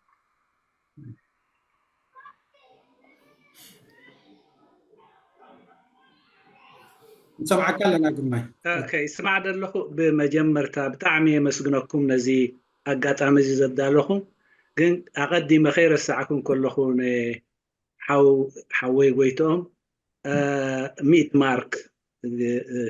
ኣመዝግበለይ ቀፂለ ኣነ እንታይ ክብል ዝደሊ ምስ ኩሉ ምስጋናይ እዚ ሎሚ ዘዳላኹሞ ብክልተ ካብቲ ዝተላዕለ ነጥብታት ክሪኦ ይደሊ ሓደ ምልዓል ወይ ምዝካር ናይዚ መዓልቲ እዚ ኣብ ህንፀት ሃገራውነትን ምድልዳል ሃገራውነትን ዘለዎ ኩርናዕ ወይ ወገን ክሪኦ ይደሊ ንሱ ከዓ ከምቲ ኣቀድም ኣቢሉ ክዝከር ዝፀንሐ ከም መእተው ነዚኣ ንእሽተይ ክዝክር ሓፂር እዋን ንገለ ደቃይቅ ምስው ሓድሽ ወልደ ገርጊሽ ኣብ ካርቱም ኣብ ዝተራኸብ ኩሉ እንታይ ይብል ነይሩ እንተዳ ሃገራዊ ዕላማ ዘይብልና ዞም ኩሎም ተጋደልቲ እንበሃል እኩባት ሰብረት ኢና ንበሃል ይብል ነይሩ ሕጂ እንታይ ኮይኑ ንሕና ንገዛእ ርእሱ እዚ ኩሉ እዚ ሃገራዊ ትእምርትታት እዚ ስለዘየልዓልናዮ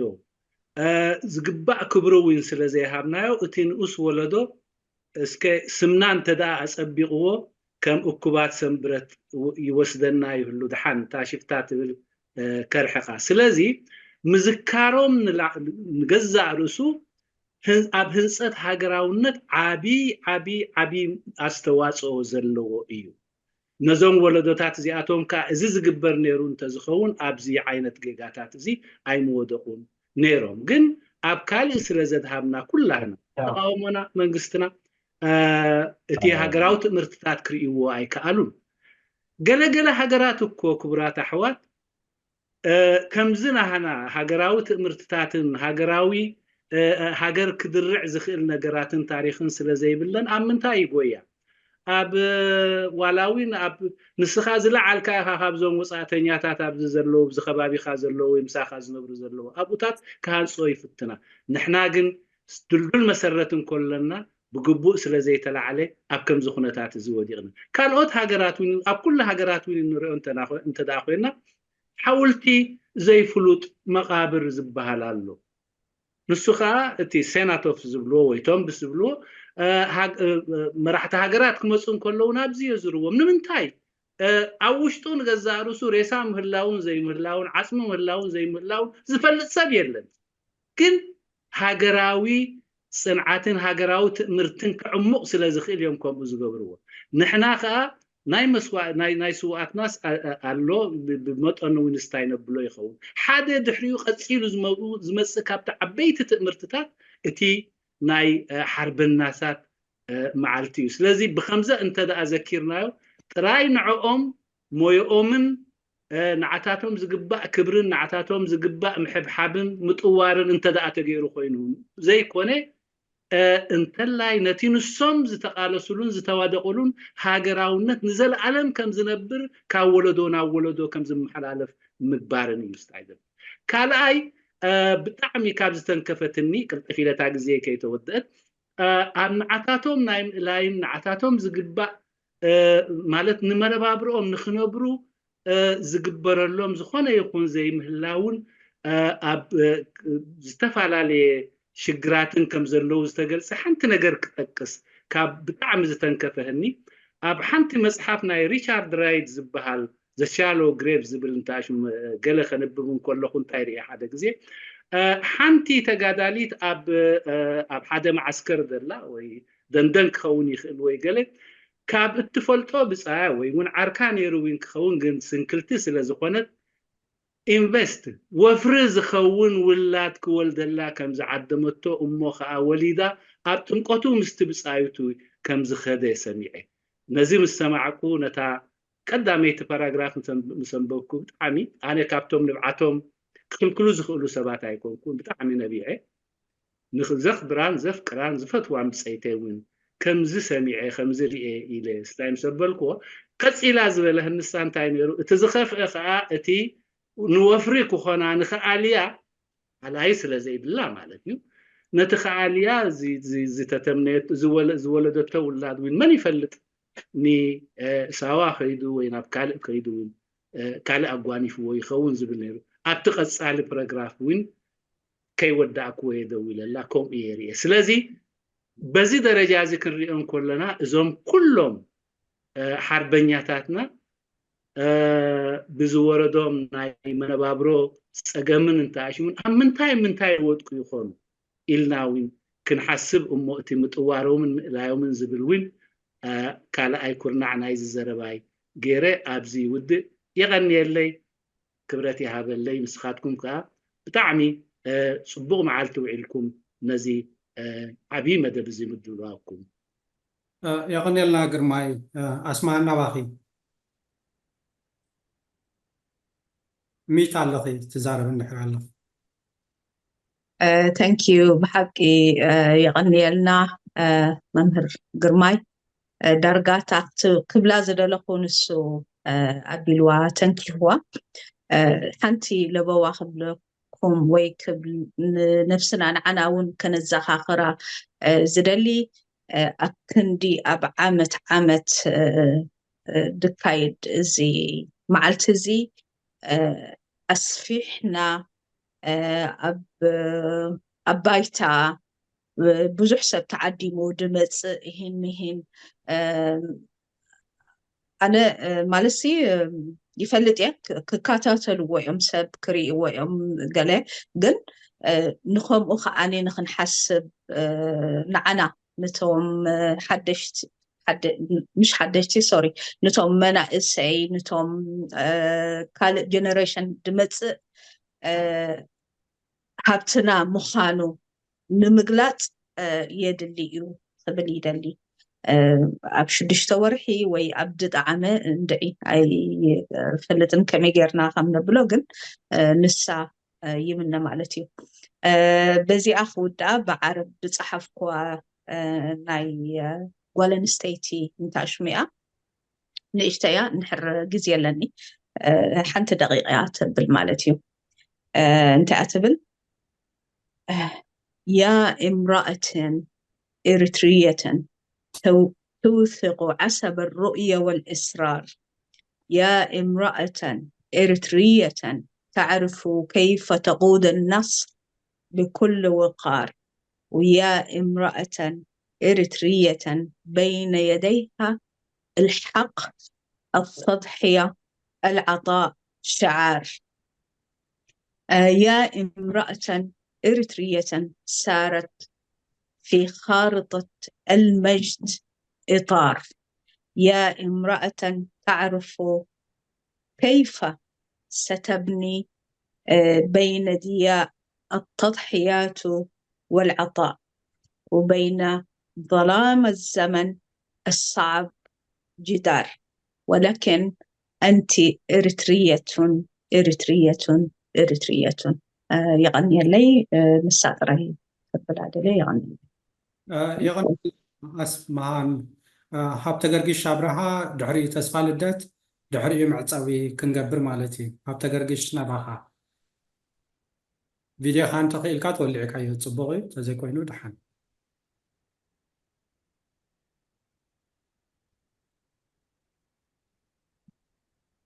تزارب تلخان سمعك يلنا هابت غرغش ريتاك ورلي فيديو نوي حياتي مالك كور اللالي أبكال مدبات ومالك ساتفاي خام كل بي فيديو تزي كبز الله تقبلوني قديم تقاد علي قدمي كير الساعة وصابي لي أنا يرق انت سمعوا بيتهم 100 باوند ذات يوم كسلات تطقسو ወይ ሱዳን እሺ ጎይቶም ሃብተ ገርግሽ አብርሃ ተጋራላይ ሃብተ ገርግሽ አብርሃ $100 ይልሎ አራይ ቀጽል ታንኪ ሃብተ አቶ 100 ፓውንድ ዶላር ያቆ ተረዲኒ ታን ኣብዛ ዓዲ መዓልቲ ናይ ሓርበኛታት እዩ ምናልባት ኣነ ካብ ኣብ ካልኣይ ዓመታት የተሳቲፈ ካብኡ እንዳሓር ሳተፈ ገዳስነቱ ዝርዝር ከኣቲ ይደሉም ብዝርዝር ክበሃል ፀኒሐ እዩ ንዓመታት እውን ክደጋገም ዝፀንሐ ነገራት እዩ ባህል ዘለዎ ነገር ግን ኮይኑ ኩሉ ሻብ ንኩሉና ዘሳቀየና ነገራት ኣሎ ሕጂ እውን ስቃያትና ኢና ክንለዋወጥ እምበር እዞም ክሕብሓቡ ዝዋፃእ ዘለውን ወል ክሳብታ ዝሓልፉ ዕድል ይኮኖም ስማዕ ኣሎ ድዩ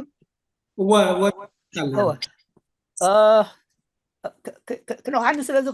زودا تاشم زربا سلا زي بلنا دوابل اني تايم دو كتب لني غادي جاي على خاص ما بالكان حنت دو غيركا صمو بالكا نغرنا تاو تغرغش هو سلازي ناي حربኛታት ክባል ከሎ እምበር ፃማ ንመን እዚ ሓርበኛ ብዝገበሮ እዩ ፃምኡ ክፍደ ዝሕሰብ ኣብ ክንዲ ፃማ ዝረክብ ድጋፍ እዩ ሕጂ እውን እቲ ሕድሕድካ ማለት እዩ ኩሉ እቲ ክሕብሕብ ወይ ፃማ ክረክብ ዝነበሮ እዩ ሕጂ እውን ብዘኽኣሎ ክገብር ዝፍትን ዘሎ ማለት እዩ እዚ ስለምንታይ ተተባሂሉ እዞም መንእሰያትና ብዝኾነ መገድታት ይጥቀሱ ነይሮም መብዛሕትኡ ሓሜታ እዩ ብወገነይ በደል የብሎም ምዕበያ እዩ ዘይዕበኻዮ ክትፅበ ዘለካ ኣይኮነን እዚ ምዕበያ ዝምባር ምዕበያ መንግስቲ ግድፍ እዩ እዚኣ መንግስቲ ግድፍ ኣብ ኤርትራ ዳ እያ ዘላ እምበር ናይ ኤርትራ ስልጣን ኣይኮነት ዘይ ሃገራዊ ስልጣን እዩ ክሳብ ሎም እንድሕር እዚ ኣብ መንፈስና የሎን ገና ሳብ ትመውት እታ ሃገር ጨሪስካ ዘየላ ተርፍ ዘይብላ ክሳብ ትኸውን ማለት እዩ ብሕርሻ ዝነብር ዝነበረ ሰብ ህዝቢ ክሓርስ ዘይክእለሉ ሕርሻ ዝበሃሎም ሲ ከምቲ ፅውፅዋይ ንእሽቱ ኮቴጅ ኢንዳስትሪ ዝበሃል ነገራት ኣብ ኣስመራ ድየን ከባቢ ደቀ ምሓረ ድየን ሓደ ዝነበረ እንድሕር ናብ ዜሮ ይልወጥ ይትረፍ ክትሃንፅ ሲ ትረፍ ከተማዕብል ሲ ናብ ዜሮ ኣብ ዝርዝሩ ንኣብነት እየ ዘልዕል ዘሎ እዚኦም መንእሰያት ከዓ ትምህርቲ ከይፀገቡ ዘይኮነ ናይ ኣዴታቶም ሕቑ ፍዴታቶም ከይፀገቡ እዮም ተወጢጦም ንሞት እናንስዋእ ክንስለፍ ከለና ፍቃድና ኢና ክንገብር ኢልና ኢና ፋክት እንድሕሪ ነፍሰይ ከልዕል ኮይነ ቆፅር ከለኹ ካብቶም ናይ ዓወትና ዕላማታት ሓንፂፅና ኣብ ሓንጎልና ሓንፂፅና ወላ ብጉሩፕ እውን ሓንፂፅና ዝወፃና ኢና ማዓስከራት ናይ ጦር ናብ ዩኒቨርሲታት ክንልውጥ ቤት ማእሰርትታት ናይ ኢትዮጵያ ናብ ሆስፒታላት ክንልውጥ ወዘተ ወዘተ እናጨራሕና ዕላማና ናይትኩም ስዋኣሉ ንኸይድ ዘለና ዕላማ ሓንፂፅና ኢና ብሓንጎልና ኸይድና ገሊኡ ኣብ ገለ ፅሑፋትና እውን ዘንፀባርቕ ማለት እዩ ከይድና ግን ንዑ ዝኸውን ባይታ ክሳብ ክንደይ ዕንኪኪ ተባሂሉ ከም ሻሙ እታ ናፅነት ተበፂሓ ክትበሃል ከላ ግን እቲ ተጋዳላይ ዳ እዩ ይቃለሰላ ነይሩ እምበር ማዕረ ማዕሪኣ እዚ ሕጂ ንሪኦ ዘለና በደል ፀረ ናፅነት ፀረ ህዝቢ ይካየድ ምንባሩ ብሉህ ዘሎ 2018 ከዓ has said everything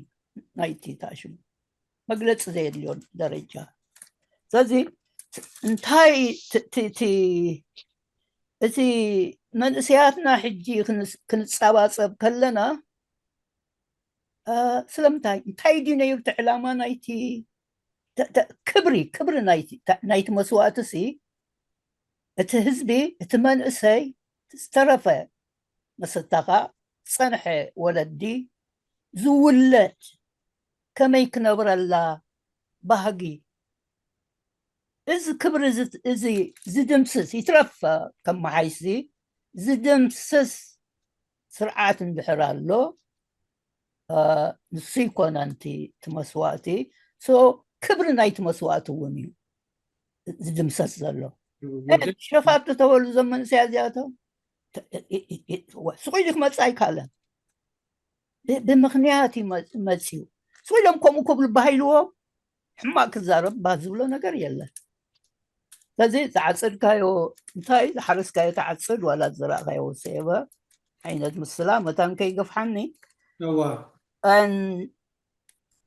اتي نحنا هنا كل وشت تقال السزن ورتهم كولات زبتات خناينا هينوت حمش تكادرات كبدا زلنا بزيا حمش تكادرات بحد خندر نقل لنا ولا زقديفنا يونا هلنا زي نحت رايو كنقبر كنقبر نحيو كنمهر انتاي من اساي انتاي تمهر كم زل هايو انتاي تمهر حمش تكادرات اندحر حبيب خزاره بايخلم يترفع بالجبهة بس باقوم بارز نوري أب جبهة نورون حمشته أب تفعل لي اتجاهات انت نيرو حبيرو خزارة بايخلن انتاي كم لنا مثلنا أطاب تقرقش تحسب I'm happy دو كبل زغنا زي زود دازر بايخلن يغني لنا مثلنا دارقا زيركا توم مناسي ونا توم زخنا مخنيات اللو أدل هابن هاني ليك الحلاي يا أنا زمان سيازياتهم كاب حماي أو ما يغنكم حارس زرع هايو تعصب يغني اللي بس دو قبله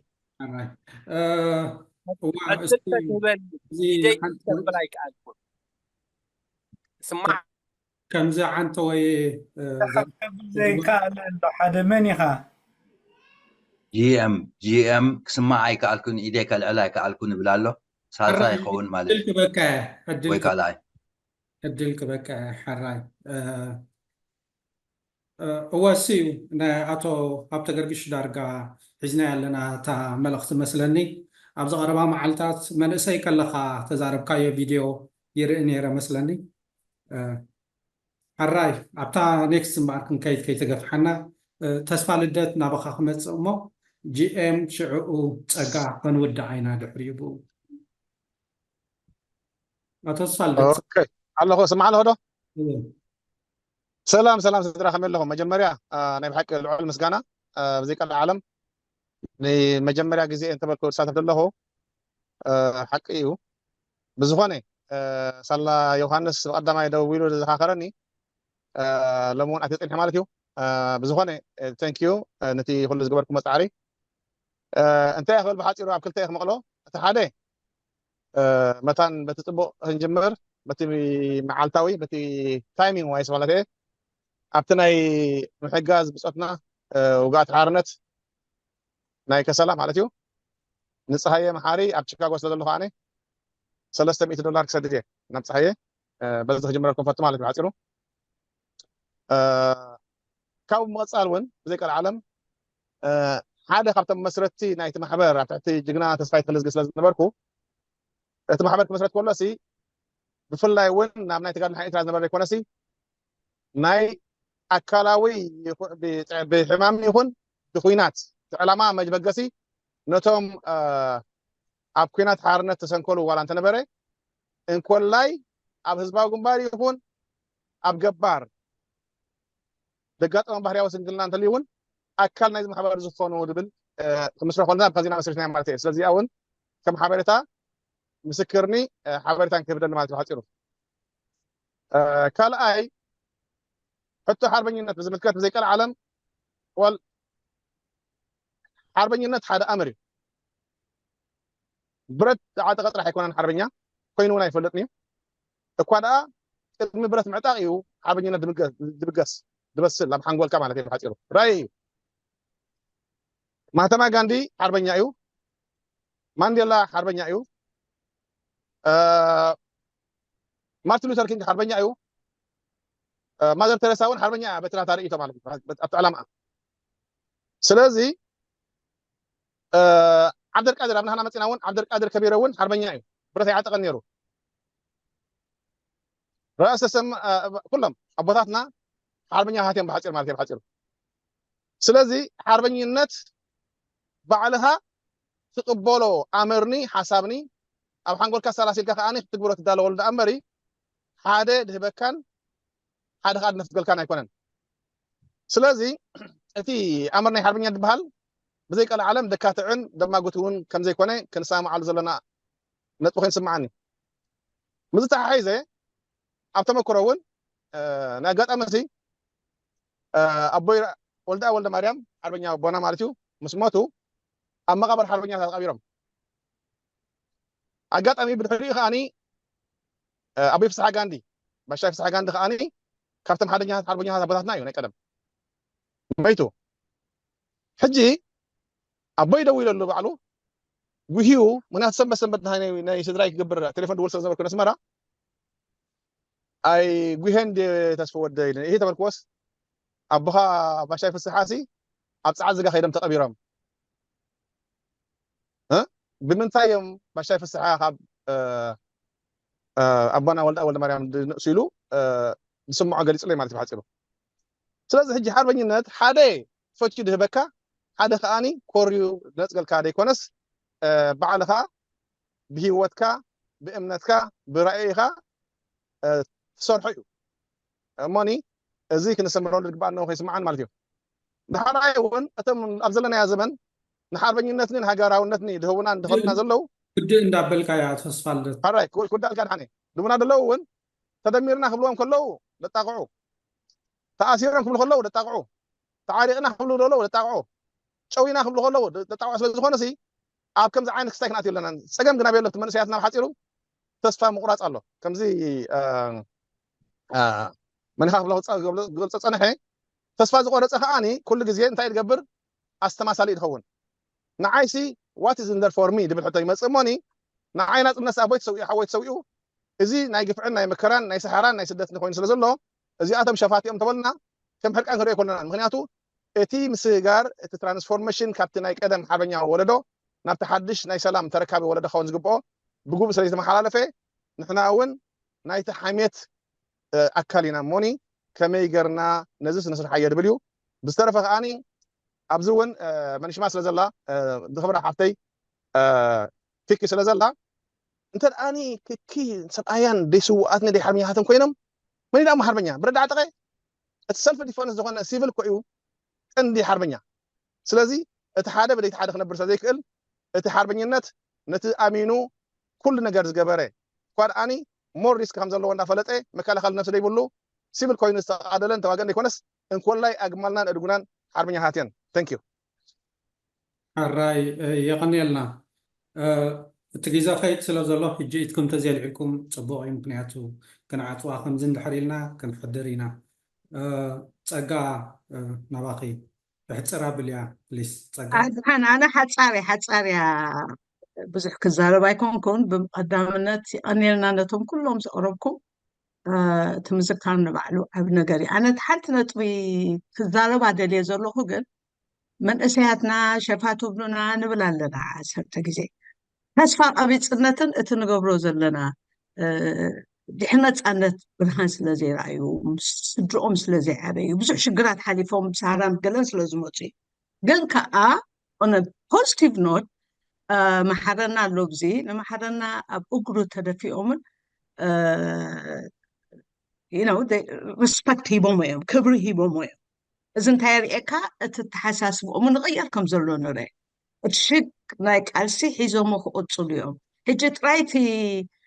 ሓደ ክልተ ዝብሎ ከይሰማዕና እቲ ክብሪ ዝህብዎ ነቲ ተጋዳላይ ዝነበረ ብዙሓት እውን ኣለዎ እሞ ነቲ ፖዚቲቭ ነገር እውን ንርኣዮ ክብል ደልየ ጥራይቶም ሓደ ክልተ ዝብሎ ሒዝና ንነብስና ዓይኑ ቀሳ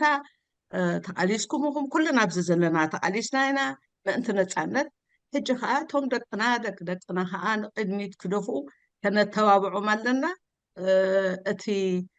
ሓደ ክልተ ዝብሎ ጥራይ ከዓ ክሰሚዕ የብልናን ክብል ኢለ እሞ ይቐኒየለይ ቴንክ ዩ ጆን ኩልኩም ጎይቶኦም ማስገረት ኤቭሪባዲ ከምኡውን ኩልኩም ዞም ኣብዚ ዝተሳተፍኩም ይቐኒየለይ የቐኒየልና ፀጋ ምናልባሽ ተሓሳባት ብዙሕ እዩ ዳርጋ ክንደና ከይንጉዳእ ክንመላለስ ክነምስ ንኽእል ኢና ግን ካልኣይ መዓልቲ ከምዚ ኣስማሃ እንድበለቶ ምናልባሽ ኣብ 6 ወርሒ እክብ ኢልና ክነዕልል እውን ንኽእል ኢና ንግድን ዓመት ክንፅበ ዘድልየና ኣይመስለንን ሕጂ ግን ምዕፃው ክገብረልና ከምታ ዝኸፈትካልና ኣቶ ጎይቶኦም ኣባኻ ክበካ ዶክተር መጀመርያ ብኣኻ ክጅምር ክብረት ይሃበልና ገዛ ብግቡእ መሪሕካ ወል ካባኻ ንፅበዩ ዝገሪቡካ ብዙሕ ዓይነት ምህና ወይ ክእለታት እዩ ዘለካ ጥራይ ዶክተር ኣይኮንካን ኣብ ሜድያ ትርከብ ኣኒወይ ኣኽለኒ ኩልኩም ኮንትሪቢዩት ዝገበርኩም ሎም ምሸት ከምዚ ዝኣመሰለ መሸት ክኸውን ዝገበርኩም ምስጋና ይብፃሕኩም ንሕና መልእኽቲ ከነሕልፍ ኢና ንሕና ክንዘርኢ ኢና ሓላፍነትና ከዓ እዩ ምንን ክንብል ኢልና ኣይኮናን ኣነስ ኣብ ከምዚ ተወጊአ ኣብ ከምዚ ሕጂ ከዓ ንዕቁኒ ገለ ኢልና ኣብ ክንበኪ ይኮናን እዚ ክመሓላለፍ ዘለዎ ዘኹርዕ ታሪክን ቫልዩን ናይ ሕብረተሰብ እዩ ኢና ንብል ዘለና ዝጎደለ እንተልዩ ፈልጥዎ እዮም ዝጎደለ እንተልዩ ከዓ ንምልኦም ሓርበኛታት ዝብልዎ ዘይኣመነ መንግስቲ ዘይተቐበለ መንግስቲ ዘይመሃረ መንግስቲ ንሕና ክንምህር ሓላፍነት ኣለና ካብታ ዘምሰናያ ኸይን ወሓልኩም ኣብኣ ከለኹ ቅድሚ ምኻደይ ቸክ ክገብር ካብ ኩልና ዝተኣከበ እስከ ቅድሚ ጠቕላላ ምንጋረይ ሓወይ ተስፋ ሚካኤል ምስ መኣዛ ሓብተይ ከ200 ኢና ኢሎም 400 ኣረጋግፁለይ እንድሕር ተጌጋልዩ ክእርም ሓወይ ዮሃንስ ምስ ኢለን 100 ፓውንድ ጎይቶኦም መብራህቱ 200 ፓውንድ ኣስማሃን ንዕማን 100 ፓውንድ ሓዳስ ምስ ሽም ጎዲልንሎ ሓዳስ ምስ መሓሪ ታንክ ዩ መሓሪ ምስ መሓሪ እናሪኢኹ ሓራይ መሓሪ ምሑር መሓሪ $100 ግርማይ ዘሚካኤል 100 ዩሮ ሃብተ ገርጊስ አብርሃ 100 ፓውንድ ተስፋ ልደታ አብርሃ $300 ኩሉ ቶታል 900 ፓውንድ $400 100 ዩሮ በፂሕንሎ ዘይመዝገብኮ ሓብሩኒ ጌጋ ዝመዝገብኮ ይበሩኒ ኣቤት ጎይታኦም ኣይሰምዓኻ ዓንን ማለት እዩ ኣነ ዕቑባይ ተስፋይ ምስ ገነት አብርሃ 200 ኢለ ነይረ ሶሪ ዕቑባይ ተስፋይ ምስ ገነት አብርሃ ታንክ ዩ ተስፋይ ምስ ገነት አብርሃ أدمين عدل هاونيخه $200 يا ثانك يو بويتوم اول سلام سوري تسفاي تخلي حجات يا جن 50 يورو قبل اللي هذا حال كان تصدر البزوم بزلو بصوت غير فيري جود تسفاي تخلي سلام كان كلهم لازم ادب زغوركم كاي مسكن سلام تخاتت عام انا ون 100 قرش صحافه الله جي ام ديها قرماي ميكيل هو قرماي صحافه اللي معدلها بان غزاربا ادمين ቀፅል ተዛረብ ዳርጋ ወዲና እንዲና ደልና ቀፅልታ ሓሳብካ ትዛረብ ትኽእል ኢኻ ፅቡቅ እምበኣርከስ ክቡራት ኣሕዋት ሓርበኛታት ኣሕዋት ኣብ ዘለኹም ልዑል ሰላምታ ይብፃሕኩም ኣብ ዘለኹም ከዓ ሰላምትኩም ይብዛሕ ፍሉይ ጋሻ ኣብዚ ንዓይ ፍሉይ ሜሞሪ ዘለዎ ሰብ መስፍን መንግስቱ ብዙሕ ሰላም ኣነ ግርማይ ሚካኤል ኣብ ንኡስ ዕድመይ ትሕቲ ዕድመይ ብነበርኩሉ እዋን ተወጊኤ ብዝወረደኒ ከቢድ መውጋእቲ ኣብ ውግኣት ሓርነት ኣትየ ልዑል ናይ ምእላይና ግደ ፃወት ነበረ ሓርበኛ መስፍን መንግስቱ ሰላም ብዙሕ ሰላም እቲ ኩንቲ እቲ ቃልሲ ንፈልጦና እቲ ሓርበኝነት ካብ ጥንቲ ጥቅምቲ ዝነበረ እዩ ካብ ደጊያት ባታ ሓጎስ ሓጎስ ዘመን ሓርበኝነት ናይ ኤርትራውያን ልዑል ቦታ ዘለዎ ናይ ጋድሊ ታሪክና እዩ ናፅነት ምስ መፀ ግን ሪቨርስ ኢንጂነሪንግ ተኻይዱ ብሙሉኡ እቲ ዕላማታት ተወቂዑ እዚ ዘሎ ፀላኢ ማለት እዩ ነቲ መሪር መስዋዕትነት ዝተኸፈሎ ቃልሲ ህዝቢ ኤርትራ ከም ዝወቅዖ ንፈልጥ ኢና ኣብ ባህላዊ መዳያቱ ክብረታቱ ከም ሰበሩ ቤተሰብ ፋሚሊ ብትን ከም ዘበለ ኢኮኖሚና ድዩ ፖለቲካና ድዩ ማሕበራዊ ሂወት ኩሉ ከም ዝደምሰሶ ንፈልጥ ኢና እዚ ከምዚ ኢሉ እንከሎ ከዓ እቲ ውጉእ እቲ ሓርበኛውን ብዝለዓለ ተሃስዩን ብዝለዓለ ተወቂዕን ማለት እዩ ስለዚ እቲ ባህሊ ኩሉ እቲ ታሪክ እቲ መላግቦ ኣብ መንጎ ተሓድሽ ወለዶን ናይ ቀደም ወለዶ ታሪክ ንኸይመሓላለፍ ዓብይ ቃልሲ ስለ ዝገበረ እዚ ዘሎ ስርዓት ብሓቂ ዝመንእሰይ ብዝግባእ ክወርስ ኣይከኣለን እቲ ዝብሎ ሓደ ዝብሎ ኣባህላታት ውልቀ ሰባት ዝብሎ ኣባህላታት ከም ሽፍታ ዝብል ኣባህላታት እውን ብሓፈሽኡ ምግላፅ ኣገዳሲ ይኮነን ብሓፈሽኡ መንእሰይ ይብሎ ኢልካ ምእማን ኣገዳሲ ይኮነን ውልቀ ሰባት እዮም ዝብልዎ እንተበልዎ እውን ጌጋ ይብሉን ምክንያቱ ትመላገቦ ስለ ዝተበተኸ እዩ እሞ ንሕና ከም ተቃለስቲ ሕጂ እንታይ ይግደና ኩሉ እቲ ሪቨርስ ኢንጂነሪንግ ገይሩ ዝወቕዖ ስርዓት እዚ ንሕና ከዓኒ ክንሃንፆ ክንክእል ኣለና ኣብ ቁጠባዊ መዳይ ኣብ ባህላዊ መዳይ ኣብ እምነታዊ መዳይ ኣብ ኩሉ ሸነኽ ናይ ምህናፅ መገዲ ክንወስድ ኣለና ማለት እዩ እዚ ከምዚ ኢሉ እንከሎ ውግኣት ኣብ ሙሉእ ዓለም ዘሎ ኤርትራውያን ውግኣት ብባህርያዊ ስንክልና ዝገጠሞም ድዩ ወላ ኣብ ዝተፈላለየ ዓውዲ ኩነታትን ኣብ ዝተፈላለየ ውድባትን ኮይኖም ዝሰንከሉ ከቢድ ስቃይ ይወርዶም ስለ ዘሎ ብሓቂ ነዚ ገለ ክፋልናታቶም ሽግር ንምፍታሕ ዝተቃለሱ ከም በዓል ተስፋይ ተክለ ከም በዓል መንግስቱ መስፍን መንግስቱ ከም በዓል ፀሃየ ኩላትኩም ዝለዓለ ክብረ ብፃሕኩም እቶም ትሕግዙ ብከሰላ ዘለው ግን ትካላዊ ኣሰራርሓ የድልየና ኣሎ ትካላዊ ኣሰራርሓ ኣውቂምና ብመገዲ ትካል ንኩሉ ኤርትራዊ ስንኩሉ ተኣሊ ሓንቲ ማሕበር ሙቃም የድልየና ኣሎ እዚኣ ነቁውም ኣብ ዘለኹም ኣሕዋት ክቡራት ኣሕዋት ፍቁራት ኣሕዋት ሰላምኩም ይብዛሕ ዘረባ ኣብዚ ይዓፅ ጂኤም ይቕረታ ዶክተር ጂኤም ኣበይ ኢኻ ትቕመጥ ግርማይ ሚካኤል ኣብ ሲያትል ዋሽንግተን ስቴት ይቕመጥ ዓይነይ ውቑዐ ኣብ ንኡስ ዕድመይ ዓይነይ ዝሰንኮልኩ ሰብየ ስለዚ ዕውር እየ ብርሃን ይሃብካ ሓራይ ይቕረታ I think أخذ ويتم أبتا خير مكة لو صوت كيف بيت غير كالها ناكلتين أخذت مئتي إلك تانيري حراي أنا ونفريات صحيفة الكل بتكست بينك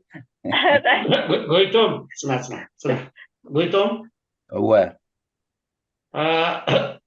دقيقة كوينان ده كم تقال كاتخون الكا حراي تسمعن كي الحاوي حراي يا غني لي كبرة تعب نتو نعي وقعد حرنا فليات يوم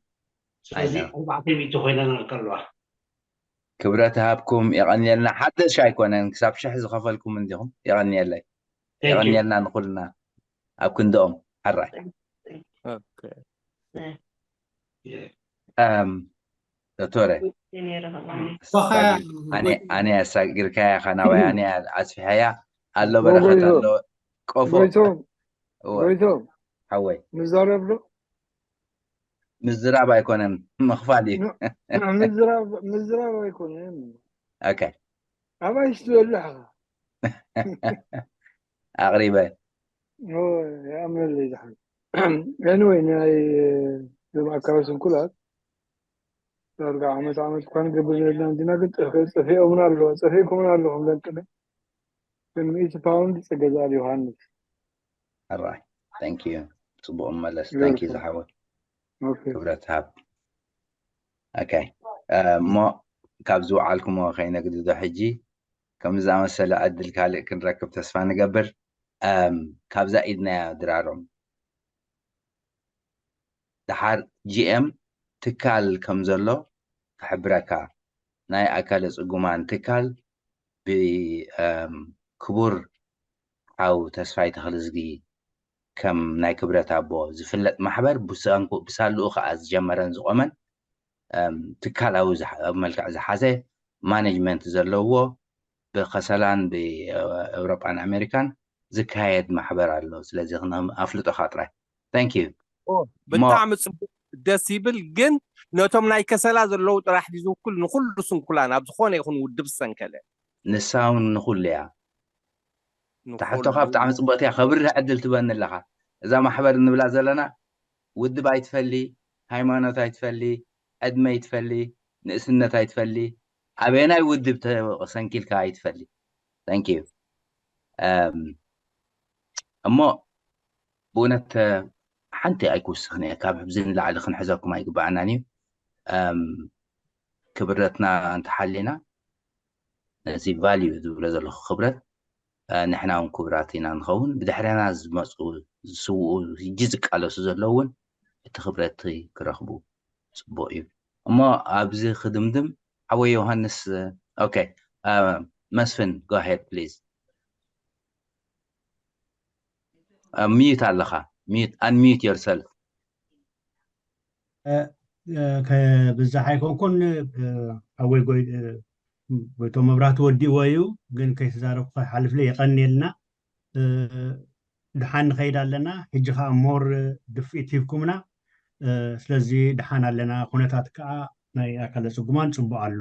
ኣብታ ናይ መጨረሻ ከዓ እዚ ማሕበር እዚ ነፃ ዝኾነ ማሕበር እዩ ብፖለቲካ ይኹን ብካልእ ምንም ታሽሙ ተፅዕኖ ዘይብሉ ስለዚ ድሓን ንኸይድ ኣለና የቐኒልና ብሓፂሩ እዚ ክብል የደልየ ቴንክ ዩ Thank you أبو أمبر نايتي محبر مسفن زخجي خزارة بستان حي مسفن منقصتو أو هولاندي نبر كيدو تزاويرو رئيوام كم زمت أبون مسكر الناتو فيديو تم حلالي في نيرو أمو عزانا نالنامي تنتا مسيحات نادو ناكم يقريتا عمشت أتوقيتهم sorry أبكستاي كاتزاريبا بصحف قرية نيرة بطعمي نمسكن as always تي البقصرح بقبروه عن المام 80 باوند إلى اللقب دانيال بيانة كبرتي عبكا دانيال بيانة كما خايف زحايا بغلو أبتقال 6 بركتو أوكي 80 باوند أوكي أما هذا سب كم زانا دانيال قال تطاو كيب لأننا فرحكم أتحقوا شيء باي ذا واي ميتو كارفي أما يوهانس نباخا تبلو ما سوون تلي مو حتى خانتنا دحري أياتي جي ام حنت نجر كبر بلاد حنت حطنا أخوة إذا تكال إذا تبلو زلها سي عابت كاليو بتعمي كمعبل زلوا خد الجف زلوا عندي بقول لهنا جد إن عابنت إذا نايس إسرائيل دوز قال ما لم إسرائيل بسم وقعت تواهيلو بزم قف عند مي تواهيلو ميديات وصلنا ورسي حالا في النت كوسد جبوني رندزيس قال انتاي سلام تاي دابكم وتات جيدو از خص او زي ترى زي رانا يو بزح زقاب ابزي از هيجي نقبر زمسنا ني كمر استلعيلو ابزح ميدياتات المحجي تخايديو بأكل درجة حجزات توفيو كالي استفعل عليه ميلاتات وفرانا تخايده كاس أني حيو أبتا تبلازر لها قفان ميقالة تبلغن مستنايتي بمنغس زوات ويدقفت زوات قالة كي وصلنا بلاس نتاقي إلكا أب أمريكا زلو وكالتنا إذا ما حبرتي خنحبراكا كمون مسفن انتدعا مسفن دويلكا ويدويلكا له زيادة حبرتها تركب تقلها أبزي نزم كذا كلهم كاين حزب نصحيس حاد وان تودع صحيح رخبو أبا نايتاش ما قال لي تحس جنزب هو قويتهم توساخي أبزي فويس أمريكا نايناز كمان عمت واسا نواز نيرنا هنا درجة عصرت هندي عمت واسا نيري يزلدي بقول من هات واسا نيري بنالبات كل سبب زيك سمع اليوم سلزي بقى 5 مرات تقول كحبري للي thank you عقبال اوكي يوهانس قرماي ميكيل تخوين من الباش ناعي دولة لي قرماي ميكيل ود باشايه دولة لي تخون انفورميشن حن تسمي لنا باي ذا واي قرماي ميكيل هو ود باشاي يلكا من ود باشاي هلو وانا قرماي ميكيل تسفال دتا ابراهيم تسفال دتا ابراهيم شيكاغو كمل لك هو مرحبا مرحبا قرماي مرحبا مكان داول عليك اوكي صحيح قال اخذ ولدلها فريهم بر يا سوري امسي clarification معناته እቶም ኣብ ኣሜሪካ ፕሌስ ዝገብሩ ዘለኹም ነዚ ቅዱስ ዕላማ መጀመርያ ንሲኒትና ዳት ኮም ንኩሎም ብፆትን ኣመስግን እቲ ቀንዲ ዘገድሰኒ ናይ ቬትራን ብልዕሊ ኩሉ ድማ ናይ ስንኩላን ስለ ዝኾነ ኣቦ ወንበር ኣሎ ንስኻ እውን ኣለኻ ኣነ እውን ኣለኹ ማለት ፍቲ ምምሕዳር እቶም ናብ ኣሜሪካ ዘለኹም ንክትቡ ምስ ቅብሊትኩም ንክትረኽቡ ኣነ እትሓዝ ገንዘብ ናባይ ክሰድዎ ትኽእሉ ኢኹም ወይ እውን ቀጥታ ኣብቲ ኣካውንት ሓውና ዮሃንስ ለጢፍዎ ኣሎ ብዜር እንተደሊኹም ቅብሊት ንምርካብ እንተደሊኹም እዚታት ካበይን ክንደይን ከም ዝመፀ ቅብሊት ኣነ ስለ ዝፅሕፎ ኣብዚ ክትተሓባበሩኒ ተስፋ ገብር እንተንኪ ነዚ ኩሎም ግብረ ሰናይ ዝተገብረ ኣመስግን ታንክስ ثانك يو ናይ ጀርመንን ናይ ዓዲ እንግሊዝን ከዓ ቅብሊት ምሳይ ኣሎ ጎይቶም ሪኢኻ ዛጋሽ ትሰርሕ ማሕረና ሓድጉ እታ ቴሌፎን እንድያ ፀጊማ ተውፅያቶ ሕጂ ደው ኢሉ ንዓይ ከዓ ንዕቑባይ ክህቦ ዕቑባይ ተስፋይ $100 ኢልካ መዝግበለይ ይብለካ ኣሎ alright $100 okay thank you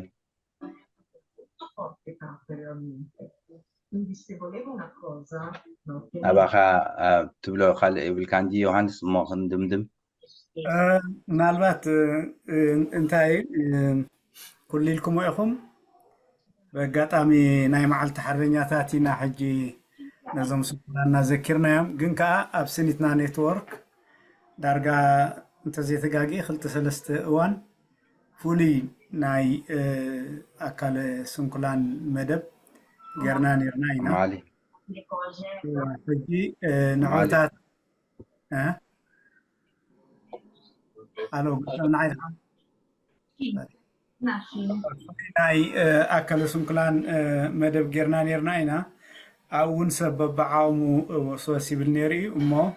ንቐፃሉን እዚ ነገራት ናይ ፍሉይ መደብ ናይ ደገፍ ንኣካለ ፅጉማን ክንቅፅሎ ከም ዝኾንና እውን ማለት ክሕብር ይደሊ ማለት እዩ ናይ ኩላህና ተሳትፎ ከዓ ኣብኡ በቢ ዘለናዮ ኣብ ምዝርጋሕ ምትሕጋዝ ከዓ ኣድላይ እዩ ኣብ ፌስቡክ ዘለኹም ከምኡውን ነዚ ቪድዮ ድሕርኩም ትከታተልዎ እቲ ከመይ ጌርካ ትሕግዝ ዝብል ሊንክ ናይ በብሃገሩ ነዞም ኣካል ፅጉማን እቲ ፋይል ኣብኡ ኣለኩም ጠዊቕኩም ነናዓኹም ዝቐረበ ቦታ ሪኢኹም ኮንታክት ግበርዎም ዓዓኹም ከዓ ኢደ ኢድካ ንበል ነዞም ኣካል ፅጉማና ዝተረፈ ብጣዕሚ የቐኒልና ኩልኩም ተሳተፍኩም ዶክተር ሳምሶን ማእከለ ዝገበርካያ ኣተኣላልያ ከም ወትሩ ዝነኣድ እዩ ምስ ዘለካ ፀቢብ ግዜ ትኸፍሎ ዘለካ መስዋእቲ ብሓቂ ልዑል ምስጋና ይብፃሕካ ዓሊ ወዲካ ዮሃንስ ወዲካ ዳ ወዲ ኦኬ ዓሊ መሐመድ ሹም ኣያና ሓውና ኣብዚ ክሳተፍ ዝነበሮ ብሞባይል ኢደይ ከልዕል ኣምስየ ኩሉ ሰሚዐየ ዘይተዛረብኩ ኣይብልኒ ድሓን ኣምስዩ ክብረት ሃብኩም ሰላም በለለይ ከዓ ኢሉኒ ሕጂ ብቴሌፎን እሞ ንገሊኹም ጥዑም መዓልቲ ንገሌና ጥዑም ለይቲ ኣብዚ ክንዓፁ ኢና ሰላም ኩልኩም Alright, salam كنا كلنا. سلام بارك ثانك يو يغنيلنا سنتنا أنيلنا با ثانك يو كلكم ثانك يو مرحبا مرحبا ciao Thank you. Bye.